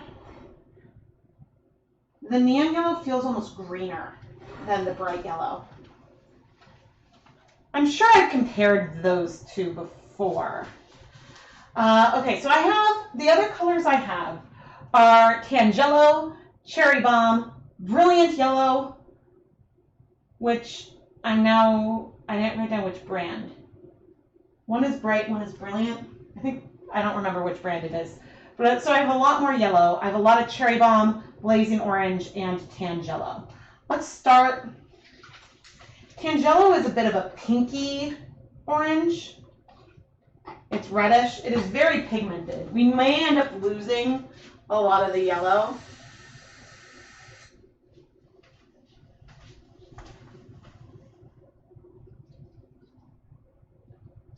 But as we do this, and then I'm going to get a tiny bit of some Cherry Bomb, which I think Cherry Bomb behaves a little weird. It gets a little thick in stock solutions. Or it has like a weird, this wasn't very much, but this is going to be, I feel like I need to dilute my dilution. I need to dilute the dilution. I'm just too afraid that this is going to massively overtake everything.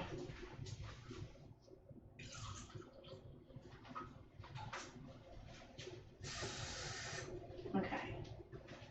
I diluted it some more. And of course you guys can't see. Okay. Yeah. A little bubbly, but now it's like more in line with some of these other colors, which I've saved bits of these other colors so that way we can flip and add more. The hard thing with doing something more sunsetty is like preserving, and not that it's okay if it doesn't end up feeling sunset. It's okay if it ends up feeling more just like warm toned, but trying to keep some yellow is not always easy. And I have no idea why this one is a little like foamy, but you know, it is what it is. And I'm going to come in with some more, I know I'm going over the neon with this other yellow, but adding some more yellow in there. And I think that we'll be able to see a little bit better. I guess there's 12 minutes on the timer. That's probably pretty good. We'll be able to see a bit better once we lift and flip what the colors are doing here.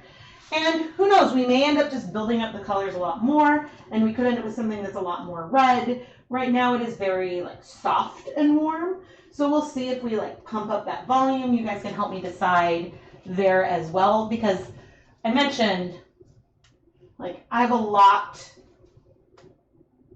I keep checking to make sure it didn't freeze. I have a lot of cherry bomb and pretty much as much blazing orange, which I haven't used yet.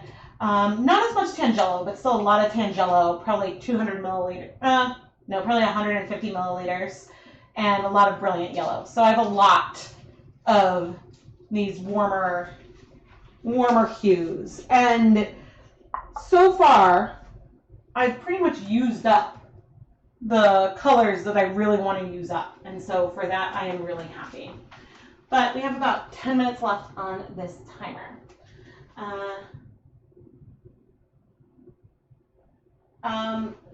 So I'm going to sit down because I see some other comments and suggestions that I would like to respond to. And I didn't oof this time as I sat down. I don't know if that's something I should be proud of or not. Okay, so Judy says, this might not work out so well for your shop, but it could be interesting to put one of each fiber type in each pan to see how the colors vary from one to another. That is something that I love to do for videos. I have a fair number of videos where I do things like that to just see how the colorways compare. And sometimes I dye the same thing side by side, not necessarily at the same time. It depends on the experiment that I want to do. So for example, I have done Capretta, superwash Capretta versus non-superwash Capretta in one pan to see how that happens, expecting that the superwash yarn will absorb more color overall. But sometimes you have two bases where they both might absorb the same amount of color, but one might see a lot more spread than the other. And it's really fun to do those comparisons. I've done, yeah, a lot. I try to do those a fair amount. When, excuse me, the time when I try to vary and do two separate pots for the same colorway to do a nice comparison is when I want to compare, say, like depth of shade. And I did this recently with the White Neps video where I looked at the exact same depth of shade on Stroll versus the yarn with the White Neps to then see how those colors looked in the end when you use the exact same amount of dye in each of those two cases. And so for that, I wouldn't want them in the same pot necessarily, because if one of the yarn bases absorbs color faster, then it could appear darker than the other one. So that doesn't necessarily answer the question about how the same amount of dye looks on the yarn. But with low immersion, like things don't necessarily move that far. So I do enjoy with low immersion having words. I do enjoy having different bases together. And that is definitely also something I did in the last summer mini skein mini series, because I really wanted to, if they're in the same pan, then I know I'm treating them, or I'm more likely treating them the same.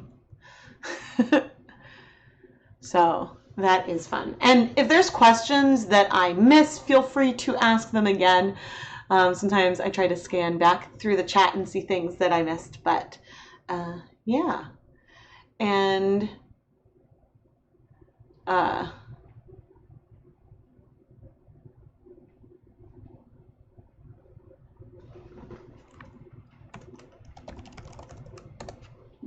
oh no, there's another one.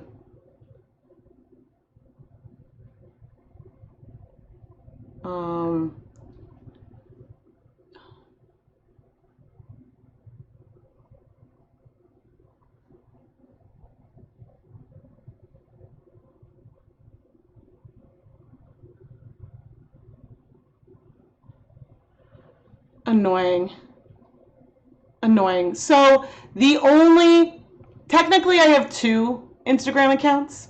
The one of them is just, I'm at ChemKnits.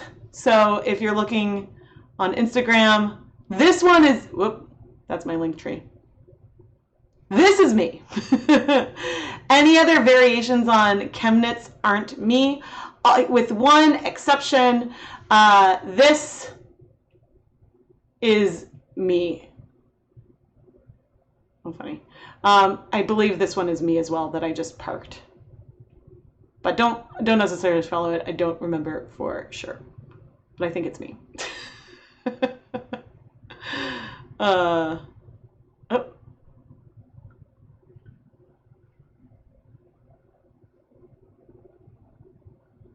But yeah, I do all my Instagram stuff on just at ChemKnits. And now I want to double check.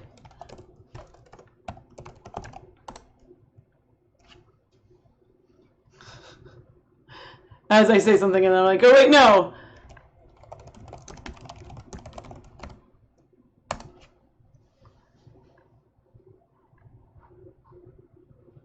No. Instagram.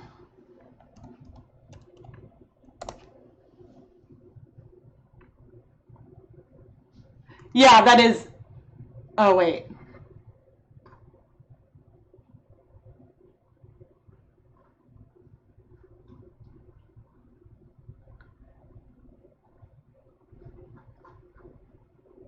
Uh,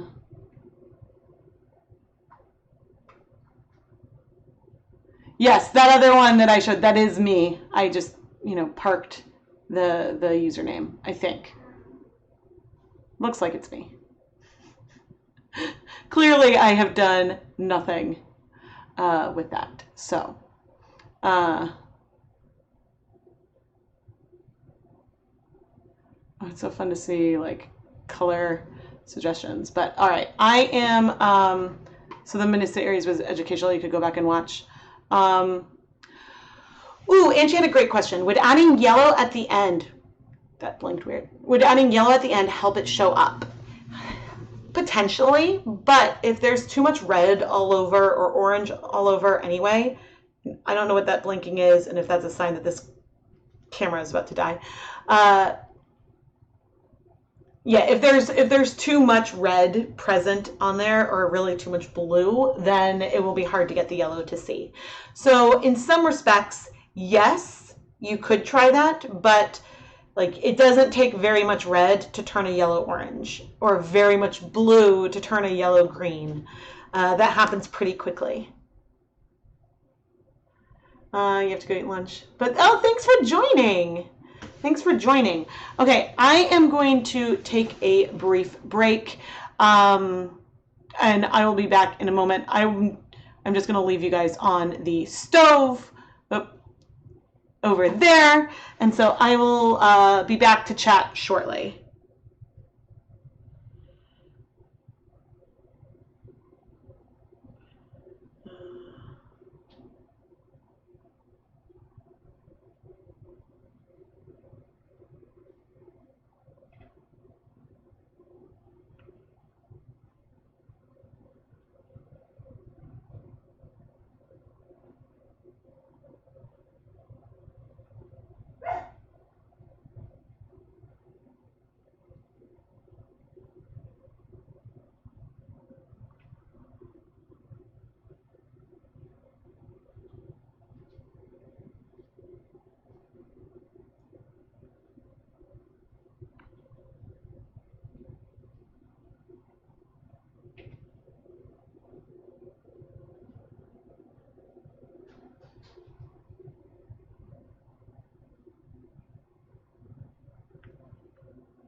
Okay.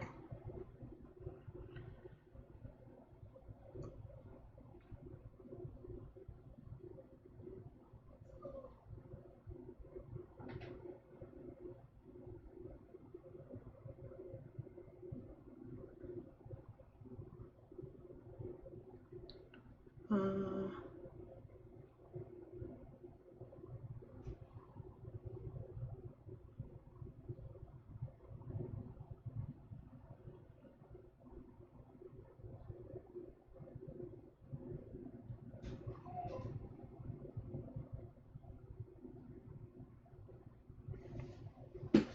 All right, thank you everyone. Another account pretending to be me popped up, which is annoying. So for the, and I think it's because of, as I scroll, I think it's because of the giveaway that I'm doing for the Hanukkah sampler. The only account that will message you that is a winner is just at ChemKnits. That is me, and I will, when I message you, will say something that to try to make it like clear that it is me in a way that is a little recognizable, hopefully, and not a bot. And I would not be sending out links to any other site. You don't need to go to any other site for this giveaway. And of course, now that I come back, Puppy is chatting. So, but so I should deal with puppers. Okay, I thought I was going to be back. Honey, I'm coming. One moment. Oh, no, just the stove. So at least the yarn is pretty as we wait. Hey, sweetie.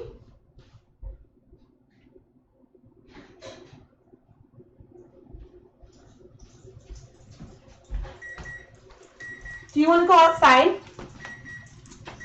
Yes?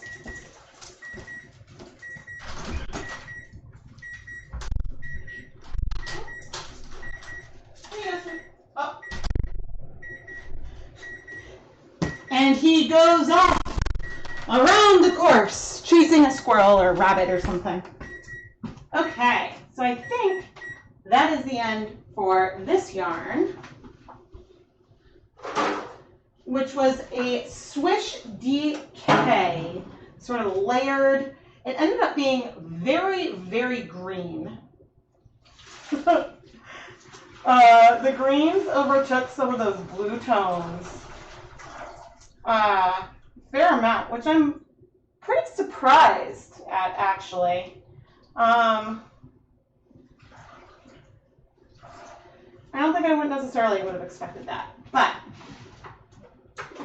anyway, this is funny. One of my goals was not, because I have some other green yarn in my shop, my goal wasn't to create green. But it's fine. It's pretty, so that's all that I care about. It doesn't matter if I have something similar.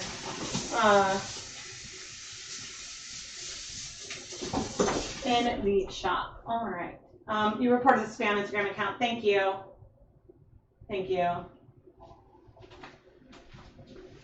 All right. The next yarn base is Capretta Superwash.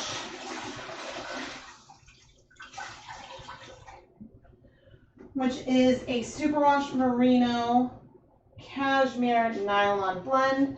There actually is a tiny bit of green left in here, probably because the radioactive spreads. That is probably why the whole thing is fairly green overall. But we're going with it.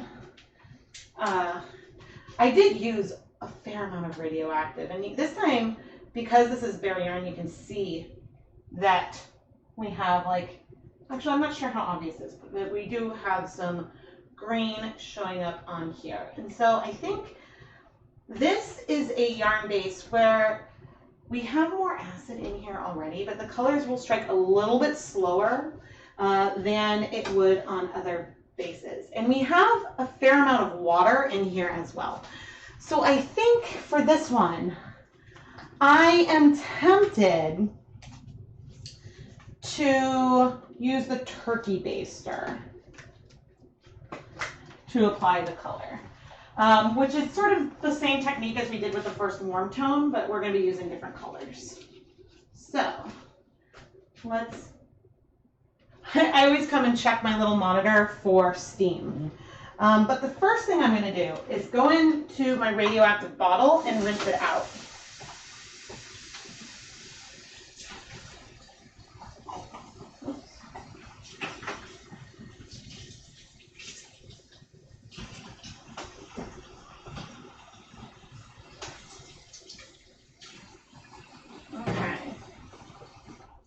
And I'm rinsing it out so So that way, oh, I kind of want to rinse, oh, that's fine.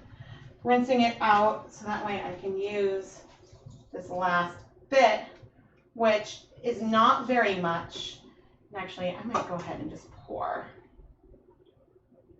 It's mostly on one side. I'm expecting that to be fairly covered up as we go on. But we're leaving no dye behind, so we're using things up. And now I've got, this is less than a 1% stock solution of pecan brown. But I figured let's start with the deep color.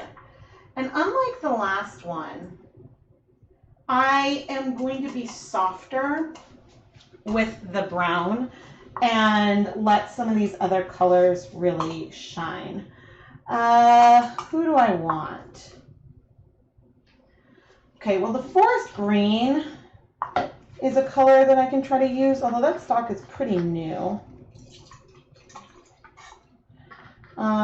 Forest green, but let's also use, I need another cup. I don't know what color this was, but like a remnant orange that I'm pouring on. Okay, but let's use forest green, the pecan brown, and I think let's go for the spearmint breeze.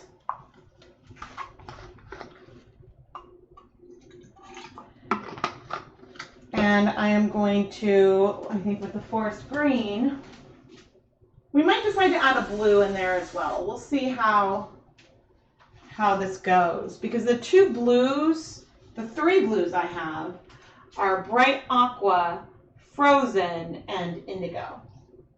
So this is the forest green. And I'm still layering these colors, but I'm going in like larger strips than when we like applied colors, just all over. And in some cases, I might go back over the same area. And there goes Mr. Indie Punks barking, just to deepen it up a little bit. But these colors will likely spread a fair amount as they go to the other side. So we'll see where we end up. But I should get Duke back inside.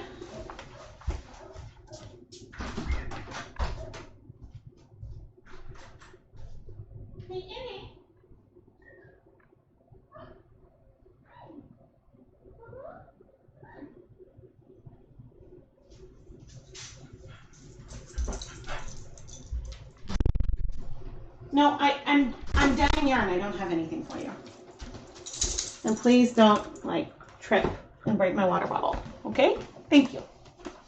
Okay, spearmint breeze. So this is me looking at which stock solution bottles are at their lowest. Yeah, I'm glad to have like, oh dear.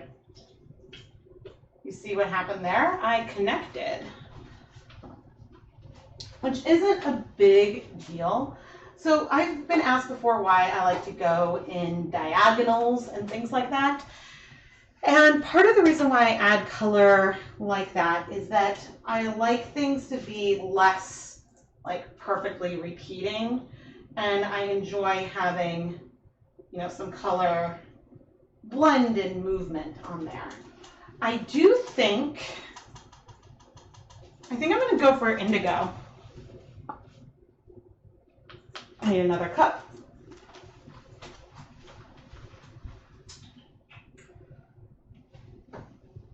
I have like buckets full of dry dishes, which is very amusing.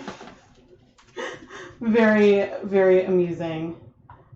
Okay, indigo blue, which I think I might like indigo better than dark navy.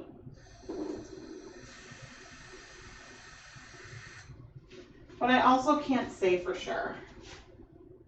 And so I think that for, yeah, I like this.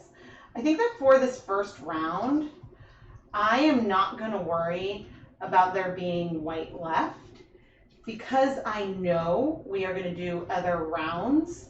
And so I think that it would be okay. And I'm expecting colors to spread. So I'm going to leave that there to wait a couple of minutes. And we're going to flip this one. You like the darker green? Yeah, forest green is really nice. I think I always expect it to be less blue than it is. And so, yeah, so we're seeing a lot of yellow left. Part of this was the case already before we even started adding color. But part of this is also because we added like a neon yellow in here. Now we do have reasonable color coverage. Like there's color on this side, but I do want to build it up and add more. I want to add more. Oh, I think this was already diluted. Oh well. The thing with this kind of color is that it's a little hard to tell at this moment right now. It is a little hard to tell where I have added, like, which color is the red and which is the orange. They sort of look very, very similar to me. And also combine that with the fact that I can't remember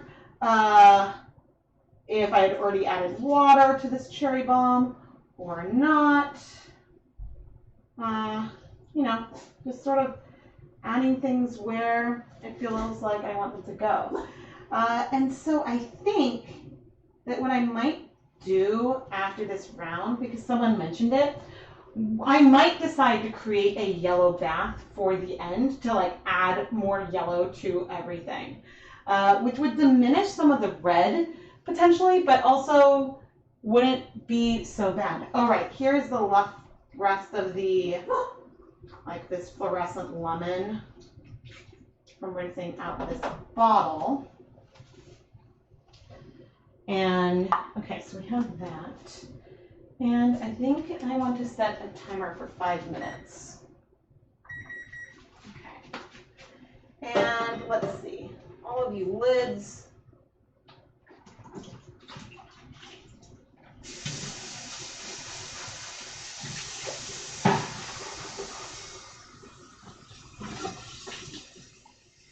Doing a little bit of rinsing and refilling the rinse of various bottles.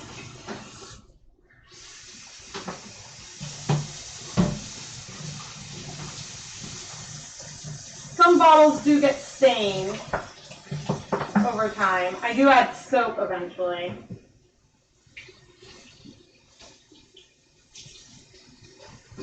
This is the less glamorous part of dyeing yarn when you're like cleaning up bottles, but I'm glad to have stock bottles again.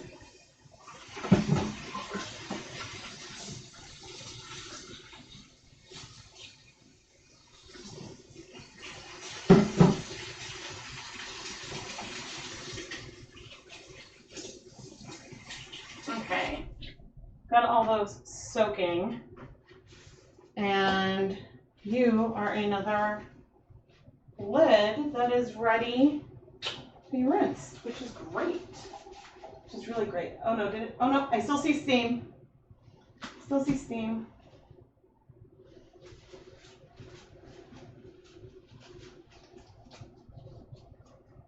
Oh. I'm so glad so many of you were able to join today. All right, this might be another pair of gloves that is now too wet for me to put back on as I'm struggling to take it off. But I will set it aside because I should be able to use it either later today or a different day. I have like a spot where I save like partially used gloves.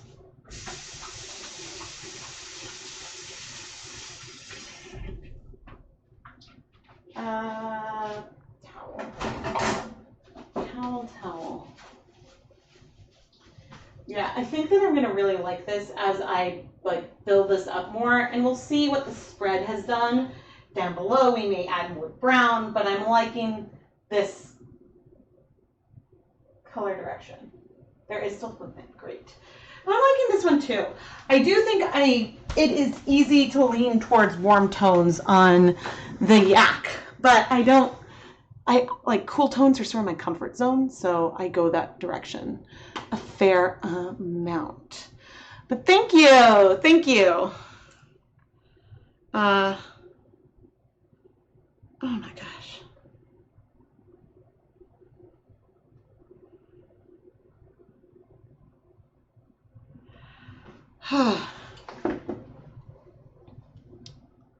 You need to add some sort of red to the pan on the, on the right. Maybe. We'll see what the yarn is doing after I flip, because this is a base where it's funny because you can have superwash merino, but with, oh, I have the label right here. So Capretta is only what, 10 or 15%? Yeah, so Capretta is only 10% cashmere, but that 10% is enough to like make it take longer for colors to strike when compared to say Stroll, which is just superwash merino and nylon. So there's many different factors when it comes to the yarn base itself that can shift how quickly they absorb color. Certainly superwash helps. Superwash helps. Superwash wool, I think, typically absorbs dye the fastest, but the twist, if something is really high twist, it might take more time to absorb color. If a yarn is thicker, think like super chunky or something, it might take more time because there's less surface area and things like that. A loftier yarn with a little bit less twist will soak up colors a little bit easier, but that also could allow a little bit of spread. There's like some of these things I can make hypotheses based on my observations that fit. Oh no, that's not a hole in the floor. Oh good. But yeah, I do think some red in that pan. You know, the colors are feeling pretty true today, probably because it's daytime, and so therefore it's brighter in here, and less is based on the artificial light that we have in my kitchen. But that was 5 minutes already? Wow. I feel like I've not been sitting down that long. But I do need to check.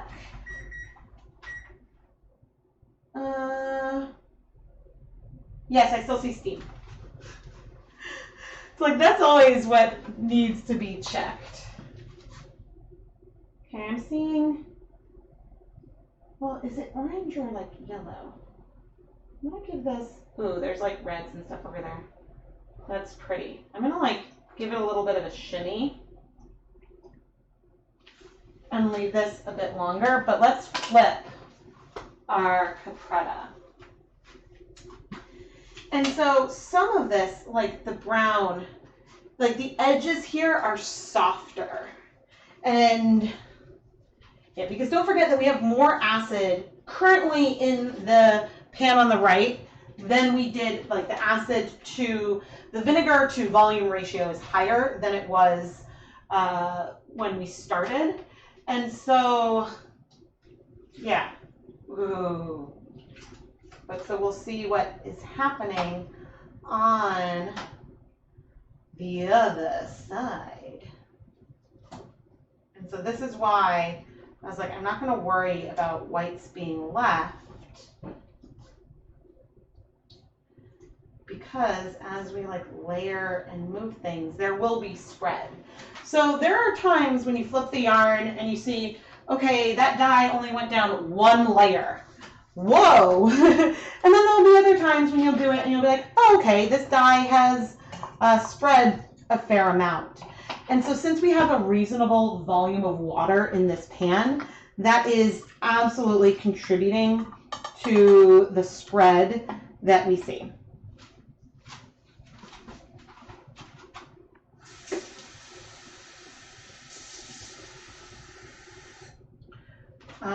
But we have at least 9 bottles that I've used up today.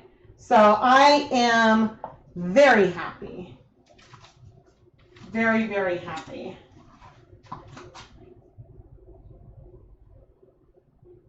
And one thing I do want to be cognizant of is that when I go back and forth, a lot of times the most dye gets sort of squirted towards the edge. So to some extent, I'm trying to start in the middle a little bit, which I haven't really tried before. So I'm sort of seeing how this goes. And I totally just splattered dye on my arm.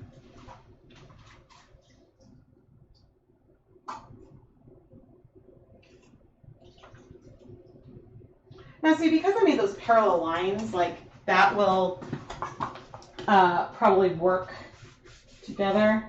Oh, seriously, did none get on my shirt?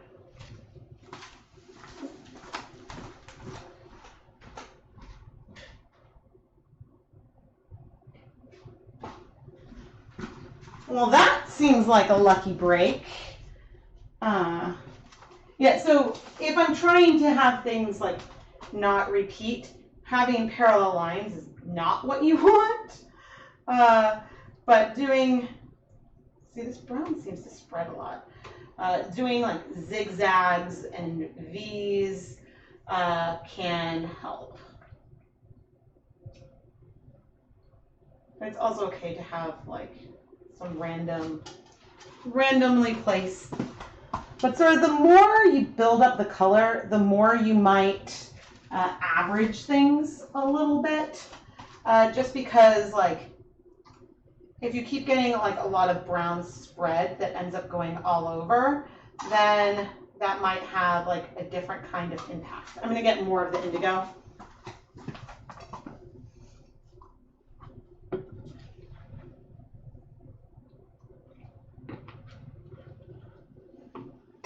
Okay, I need some water.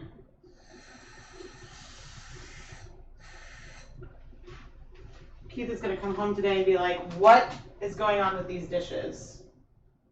I'm like, yep, I don't know what's going on with these dishes. He's like, there's going to be so much. And now, I'm just adding little bits. There's no reason why you can't take control and do what makes you happy. Actually, I want some more of the bright color. So I will say I don't think I'm going to run out of indigo or maybe pecan brown. I think I'm going to use up the two greens though, which makes me happy. Because sometimes when I use the same colors over and over in a video, or in a number of videos, it's because those are the colors that I have next. And so then that's why those are the ones that are featured. So I'm now going to let this sit. Okay, and let's see where we are with the yak. The problem I always have, hello. The problem I always have with dyeing yak is that I really struggle with knowing when to be done. Like when I've added enough color to be happy, because it can just be really hard to see. Oops, sorry. Just hit the camera. It can be a little hard to see. Oh no. We're good. Now opening these up.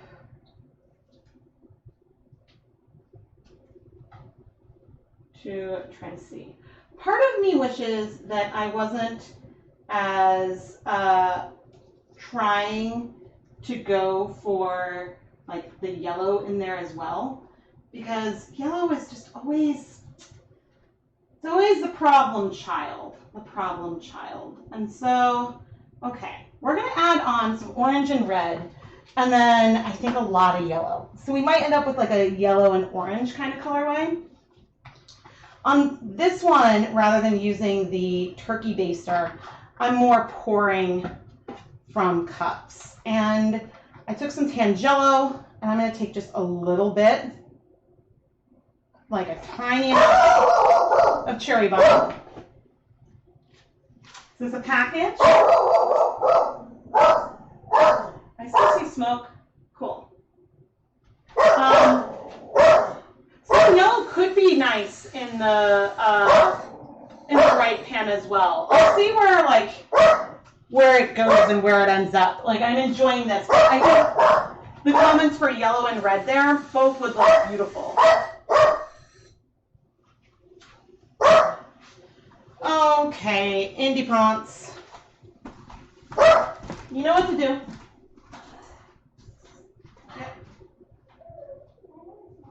Yes.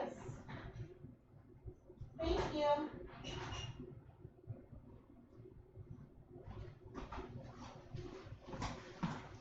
The dog is too smart for his own good. He's like, oh, I'm barking. Okay, mommy wants me to go to my crate. And it's like, yep, mommy wants you to go to your crate. And so while I'm adding these colors, my goal is, and we've got a number of different like reds and oranges that we've added. One of my goals is to try to leave some patches of yellow. Because I think what I want to do is go a little bit bigger with the yellow after this round. I'm going to give it some time, let these colors set a bit, and then we're going to add a lot of yellow. I think that's the direction I would like to go there. And as for our Prada, see these colors are striking pretty quickly. I'm not needing to go sit down. But also, in times when like I want there to be spread and I'm layering colors and this is so pretty. At times when like that is part of the plan, I lost my train of thought again. At times where spread is part of the plan, then it doesn't matter how soon you move it.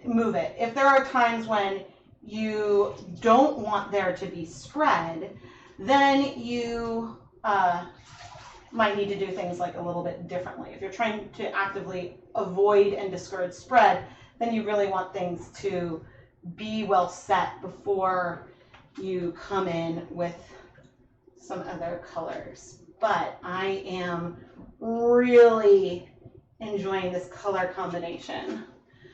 Even if it's leaning very, very green, I am very okay with it.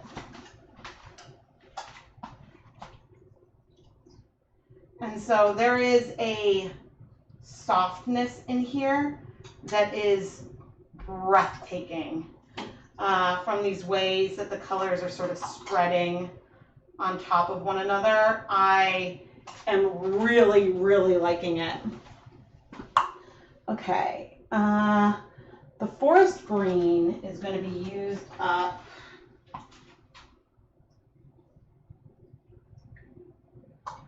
And as I do this time, I'm going to start in the middle.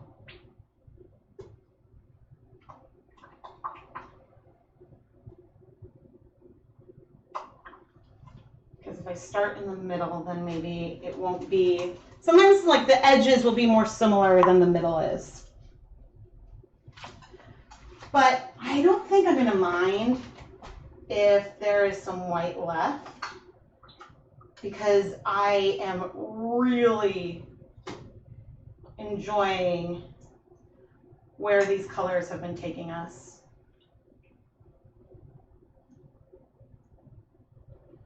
Okay, and some of that brown we have mixed. And then I've got some indigo. Indigo blue.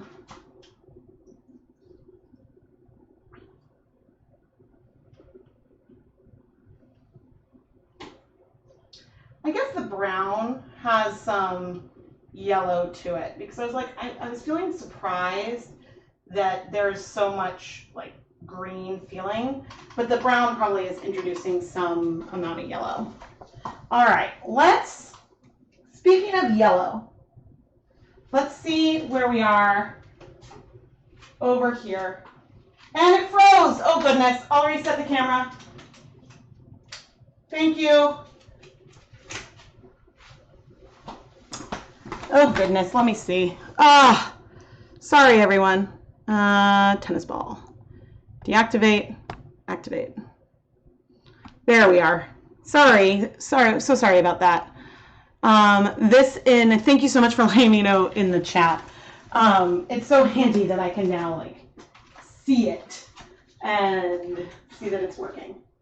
So it should be working again now.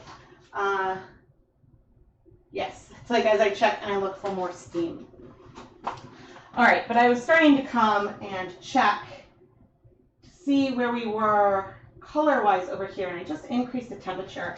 And I think before we go and do yellow, because I don't want to encourage the reds here to spread too much. I'm okay if it ends up being very orange and yellow, but I want to give a chance to preserve some amount of yellow in here. So let's add 1, 2, 3, 4, 5 tablespoons of white vinegar, and I'm going to set a timer for 5 minutes. I might be close to done with that one. I am loving what it is doing. I do think I might need to consider, what time is it? 2:30? Did I have one more skein of hawthorn? Yes.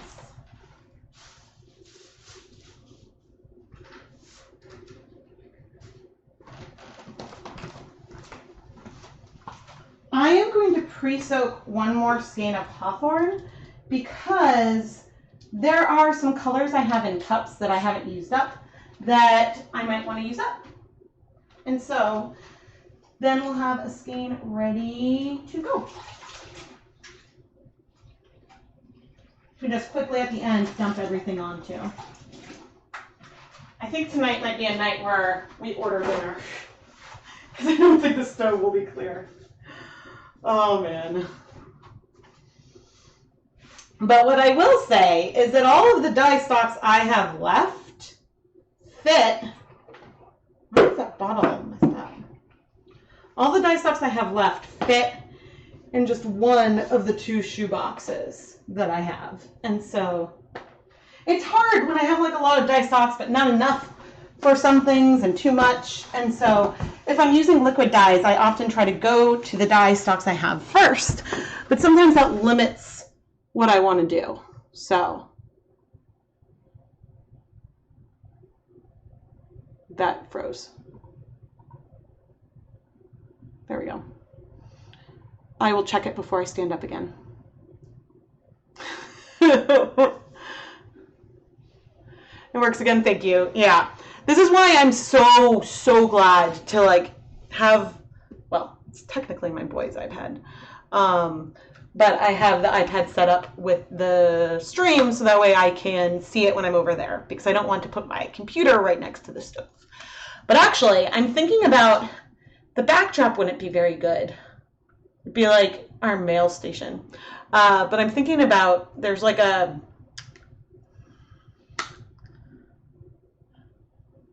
it's not an additional island. We have a little like table that has like fruit buckets and stuff on, but I can probably put the computer over there, still have it fit, be able to have all the cords for the cameras reach, and then I can sit in a chair. And so I haven't tried that setup yet, but I might try that for this month's Patreon behind the scenes live stream. So I mentioned Patreon. At various levels, there are different perks. All ChemKnits patrons get access to the monthly newsletter and get early access to the Dye Pot PS series, which when a new one comes out, the previous one becomes public for everyone.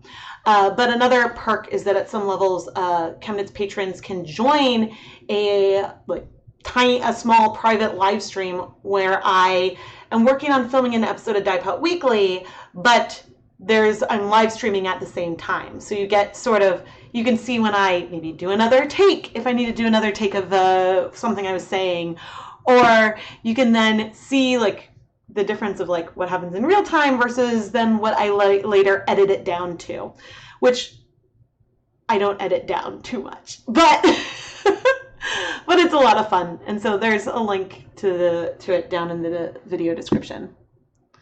But hello and good day. Oh man, I was talking to someone about my time in Australia recently. How so in college I spent a semester at University of Queensland, and during our orientation we definitely got like a safety guide with like snakes and like what to do and what not to do. And yeah, they gave us like, here are all these dangerous animals, here are all these things you should know. And there was one point, I think we were doing like a small hike, and we were going down a path maybe to go to a beach, and there's a snake blocking the way, and we were just like, nope, and turned around and went the other direction. Question, do I still spin fibers? Technically, I suppose I haven't in a while. And so one of my goals is, and actually and the reason why I'm doing like just a random, oh, I keep interrupting myself, right? Oh, nope, wrong camera. A reason why I'm doing a random live stream today is that I have more time at my disposal. So I'm not needing to use all of it. Okay, that's looking way better. I'm not using all of my time to stay caught up with Die Cut Weekly and things. And so other things I considered for today was to try warping. I actually have a Rigid Heddle Loom vlog that should be up this month for the first time I tried it, and I thought about trying to warp that. And then I realized I don't think I want to live stream that because I don't know what I'm doing, and I'm not ready to be that vulnerable with that craft. And so I opted out of doing that. Okay, I'm coming in with lots of yellow now, or momentarily. And yeah, there's some spinning live streams that I want to do as well. What I don't know is where, I'm going to bring in like lots of yellow. What I don't know is where people prefer to watch live streams and stuff. And so, yeah, I don't know if people prefer YouTube or another platform. And so that's what I don't know if, like I don't want to create a second channel or something. But, yeah, I think hopefully after Hanukkah, I hope to have some spinning live streams. So that was actually like a fair amount of yellow. And I'm sort of like moving the yarn. I will flip and we'll add more yellow. Yeah, I mean it's hard to say, but I'm going bigger with the yellow. I want yellow to have a moment, and with this base, because it looks so much darker when wet, it's sometimes hard to know when you are done. And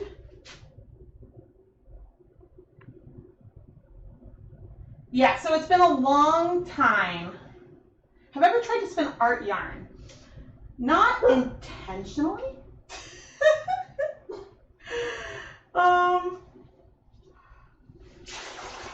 Oh, this is so pretty. Oh, so pretty. Okay, I think I may not need that last hawthorn. Like, I think that what I'm sort of peeking for now are just large patches where I wish there was more color, which there's not a lot of that, because I still have some indigo.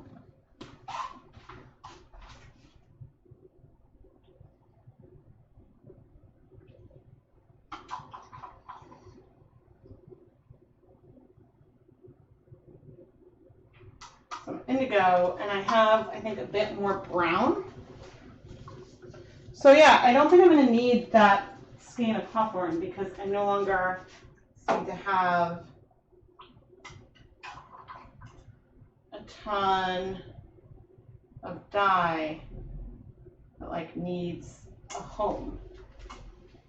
So I think this capretta yarn is pretty much done, with the exception of like probably in a couple minutes just one more step of emptying out some leftovers. I still have a little bit of indigo blue, a little bit of the spearmint breeze. Did it freeze? No, it didn't. It's just the delay. So I still have a little bit more of those colors, but most of it has been used. So, but yeah, okay. So my other point is that I am hoping to do more spinning live streams, which I've been saying for a while, or spinning vlogs. But I do have more vlogs that I've actually been finishing and editing that have been in the works for a while, which means that there's going to be like mental space for me to film more and have more like on deck. So was it Tuesday's video? I'm like checking YouTube.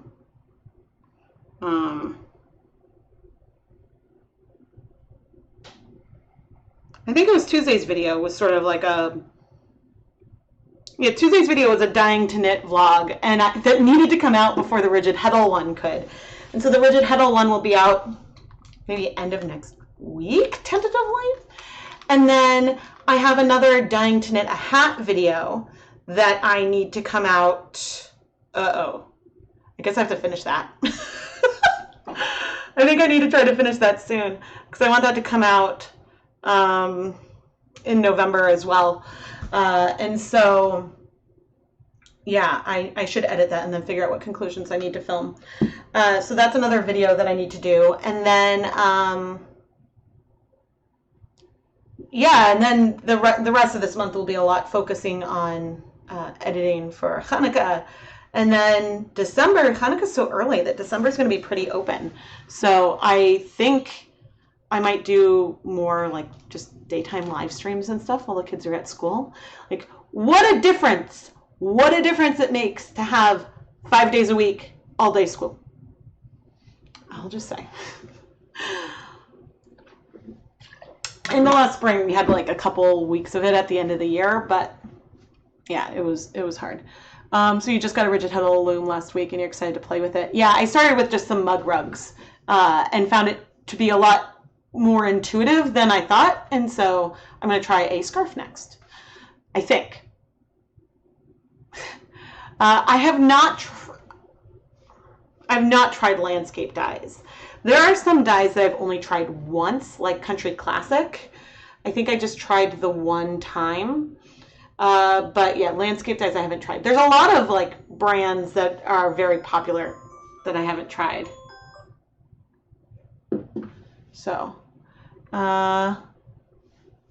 those wheels are not cheap. You try to spin every day. You spend you spend a lot just to make your own yarn. I don't think the spinning wheel that I have was that expensive.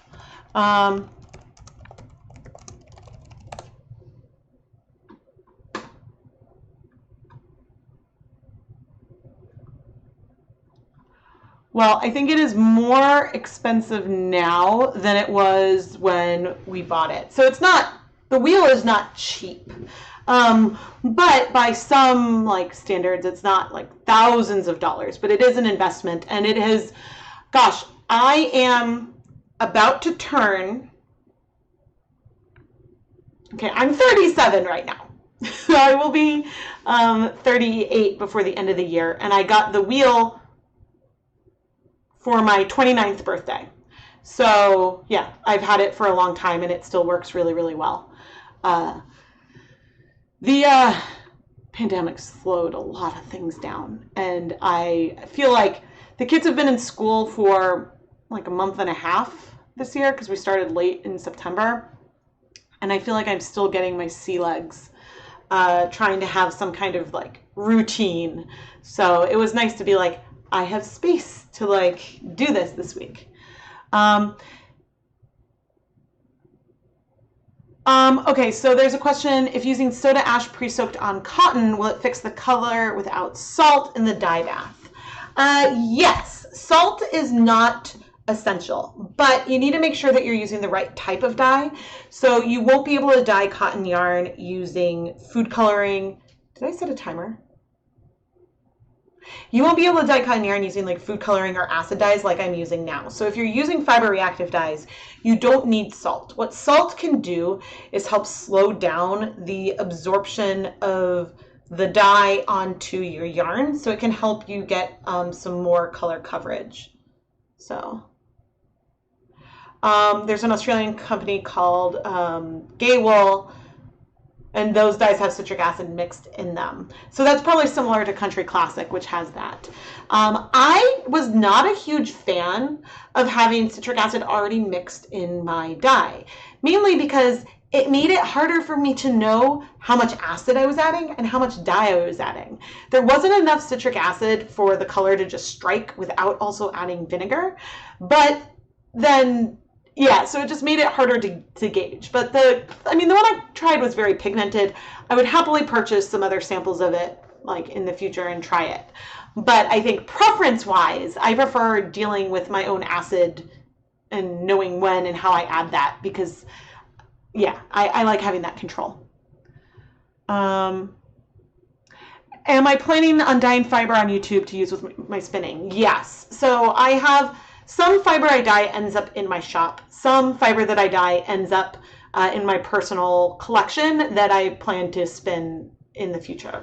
And so I think that the kind of spinning content, if I'm not doing a live stream, which the problem with doing a spinning live stream is that it's hard for the camera to see very well the colors and things that are happening. So it's hard to both have like an angle on like my face.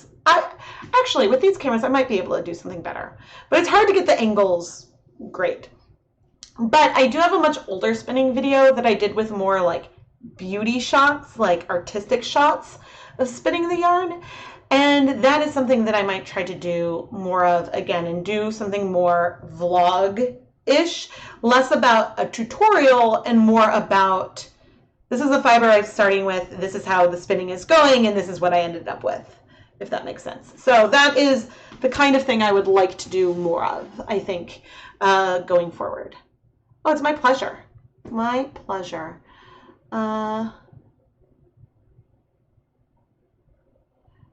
I'm like trying to read. As I get older, my eyes aren't that good. But okay, I don't think I have a timer. Yeah, so I do have a pH meter, which I haven't used because I think the one I bought, you have to calibrate every time, and I don't have the patience for that. So I do use like litmus paper to check the pH from time to time, but it's not that sensitive. So yeah, let's go back.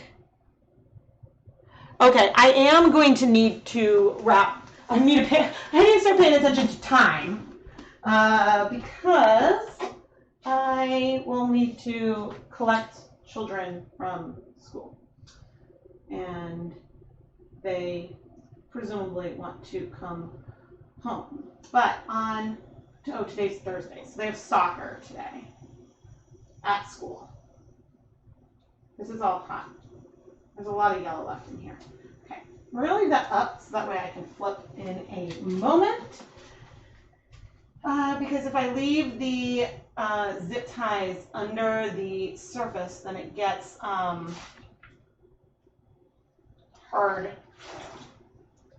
But I like the dark and light patches.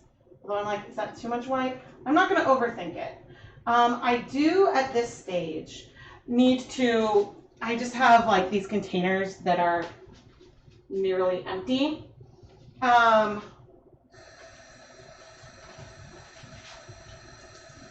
so I'm just going to rinse and dump onto the yarn.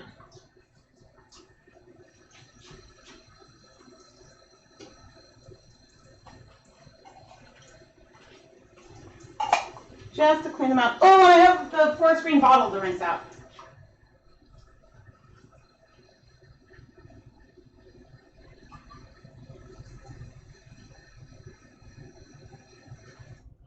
Hopefully this isn't that pigmented, but that's fine. Okay, good. That's not that pigmented.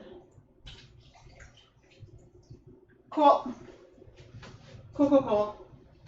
So that is all of that done. And then as for our other container,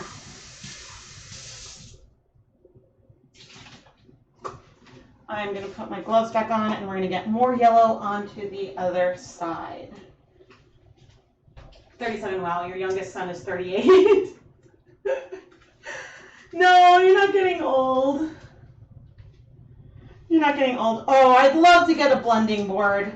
You know, last year, so I had as a Patreon goal to get a blending board, but then I was like, oh, but I kind of want to try out, this is looking very orange, to try out like a rigid heddle loom.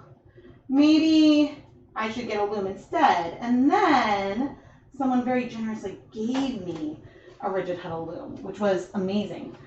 I'm actually don't think I'm going to add more color. I think I'm going to heat this and then stop. Although, fine, I'll rinse out this cup.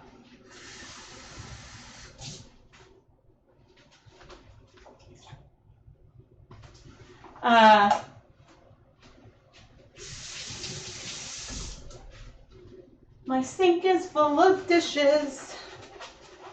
Okay, and I am going to set a timer because it'll be for a couple of reasons. I'm going to set a timer for 30 minutes, and then I'm going to turn off the heat completely and let the yarn cool.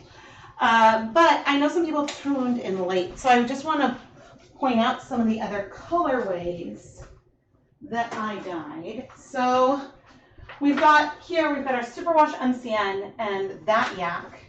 This is a Swish DK that we sort of layered. I scribbled colors onto it.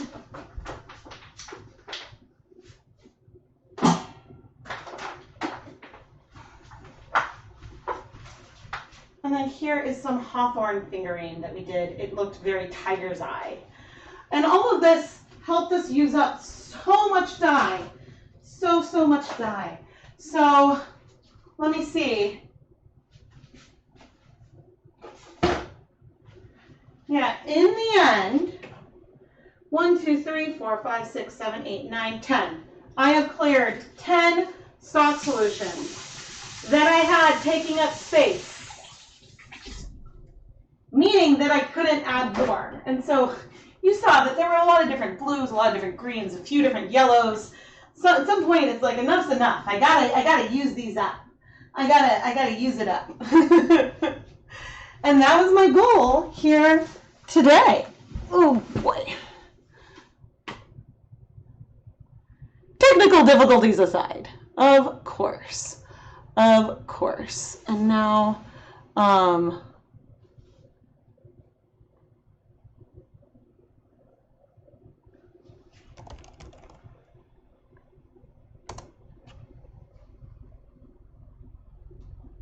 cool. Yeah, I'm just, oh, I lost the phone. As I place things everywhere, I see myself like staring at the screen, going and checking.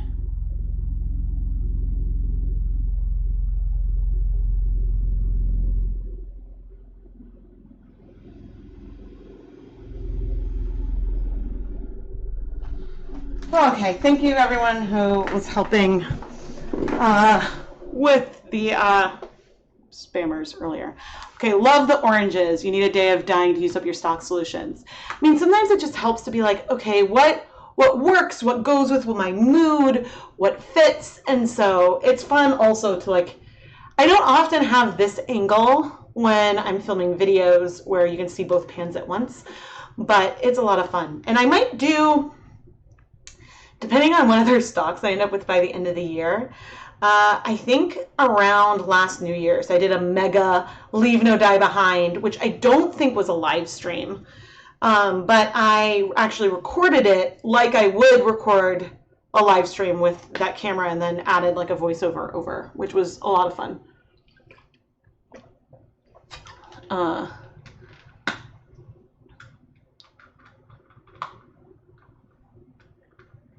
But yeah, and if you want cheap options for nitty nutties, the ones I use I made out of PVC pipe, and so that is pretty cheap. The harder thing for me to make was my own warping board, because when I was looking into it for the Dive into Dyeing collaboration with Knit Crate, they wanted me to make my own warping board. And I was like, okay, I can try. But when I looked into it with like PVC pipe, I'm like, this would cost, because of all the connectors are the expensive part. I'm like, it would be cheaper for me to just buy one. And so I tried to balance the one we ended up making, which actually I love, but I had to balance like something that would be functional with also not being insanely expensive. But I also had to buy like special drill bits and stuff like that for that, which I mean they paid for because it was part of the project. They paid for those materials. So yeah, you're really tight on space, so you gave up on stock solutions. You just mix as you go and follow your no dye left behind inspirations at the end of each session. Yeah, I mean there are times these days, I think I'm more inclined to make it up as I go as well. Sometimes it's really handy to have stocks in primary colors, especially on hand for if I want to mix something up. But other times, I make stock solutions if I am going to be dyeing large quantities of yarn, and I always try to make more than enough for what I need. And so, yeah, I think it just depends a bit. So. Yeah. Yeah, the PVC pipe nitty nutty, which I did not invent. I think I saw that somewhere, but then I did like, my own way. And so I have a number of those, and so they're really cheap, which is nice, which is really nice. Affordable is nice.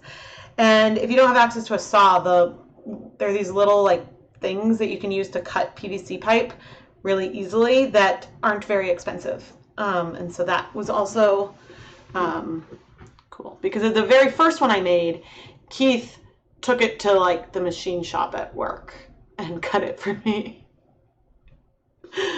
because he had access to like a saw.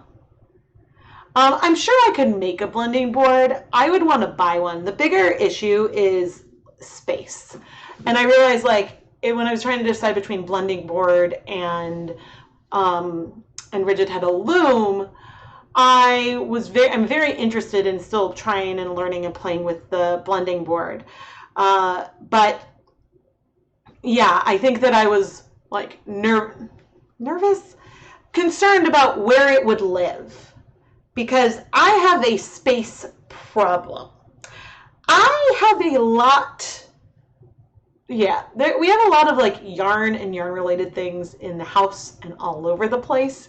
And so eventually I would love to have like a better dedicated spot, whether it means we do some modifications to our home at some point or what. I would like it to be like very, very close to where I live, because it's convenient to have the flexibility I do that I wouldn't necessarily have if I had to go to another location.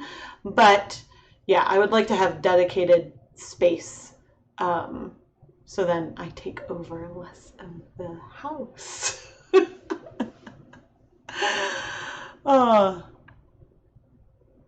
Yeah, so yeah, it's but see, it's funny because I'm like, oh man, a big day for me. I'm like, I dyed, I think maybe the most I've ever done in a day is like 20 skeins or something. I'm like, whew, big day. And then other people are like, I dyed 500 skeins today. And I'm like, yeah, I don't know how. I think that the techniques that you use for small batch are sometimes different from some techniques that you might do when you're doing much bigger batches, because you don't have 30 minutes to spend on each pan. Like, you just don't have that amount of time. And so I think that as you go, you like figure out what works best for you and your techniques. So for all, part of me was like, ooh, it'd be really cool to like try to have like a warming oven or something. Like I also like doing small batches. So yeah, so my studio room is sort of like a glorified closet room because it's also a hallway, and so we need it to get from like the second floor. You walk through there to get to the stairs that go up to like the finished. We have a finished attic basically, and no basement. So you need to be able to walk through it. There's one wall that's like a window, one wall that's a wall of closets, which is like shallow closets, but it's just like a wall of doors, and then there's the wall that like you have to walk by because that's kind of the hallway, and then one other small wall. So like I have my thread hanging on the wall, and then I have a huge like 5x5 like Cal-X or whatever, and then like a smaller one on the other wall. So yeah, I have no extra wall space in there at the moment. Oh, it's just, there's like boxes stacked. It's, I think that when we moved here, I don't think that we anticipated the growth that would happen from like going all in on ChemKnits and the volume of yarn that would happen. Like I've got stashes of, I just have like, fiber storage all over the place, all over the place. Oh, no worries. No worries for being late. But I am finishing up for today, for today's like last minute scheduled, even though I kind of was hoping to do it, but I wasn't sure if I was going to be able to make it happen. But anyway, thank you so much for joining me to use up lots of leftover dye. Again, you can go and check out the Instagram giveaway that I have on Instagram. And I guess I will say this again. This is me on Instagram. I am at ChemKnits. If I move that down, let's see. Instagram.com/ChemKnits, no underscores, no anything else. And I will never message you links or anything like that. So if there's an account pretending to be me, don't click on links that they send out. But I am doing a Hanukkah sampler giveaway, and there are still some Hanukkah samplers available in my Etsy shop. I've got links to both of those down below, but the way that you enter is giving me 3 colors I should use for a color challenge, and I will randomly pick a winner on Monday at noon Eastern time. So you have until then to enter, and yeah, it's a lot of fun. So I hope that the comment picker will work as planned. But yeah, there's a link to this in the description. But again, like this is my account page. It links to my link tree, and it has like these stories with my face on it, which I'm assuming someone could copy, but still. This one is me. And any other account, this is the only account that I use. I will be messaging the winners, but I will not be sending links. So, yeah. Thank you to everyone who helped with the situation.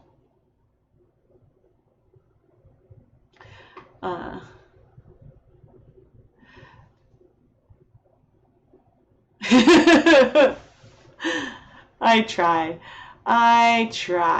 Oh my goodness. All right. So today I did 12. 12, and it took 3 hours. Now, granted, there's downtime where I'm here and chatting, and that's time where like I might be filming. On another day, I would be filming conclusions or doing something else, or like replying to comments and things like that. So, it's not 30 minutes you're active at the pan, but there are a lot of times that I film 2+ videos at a time because I can stagger it for the different steps. So, yeah, but anyway, Thank you all so much for tuning in. Please don't forget to subscribe and turn on notifications so you never miss a new video. New videos always come out on Tuesday and Friday mornings, so there will be a new video tomorrow morning. I don't remember which video it is, but it's a good one, I'm sure. And yeah, I think that is about it. So thank you all so much for watching, and I hope to chat with you all soon.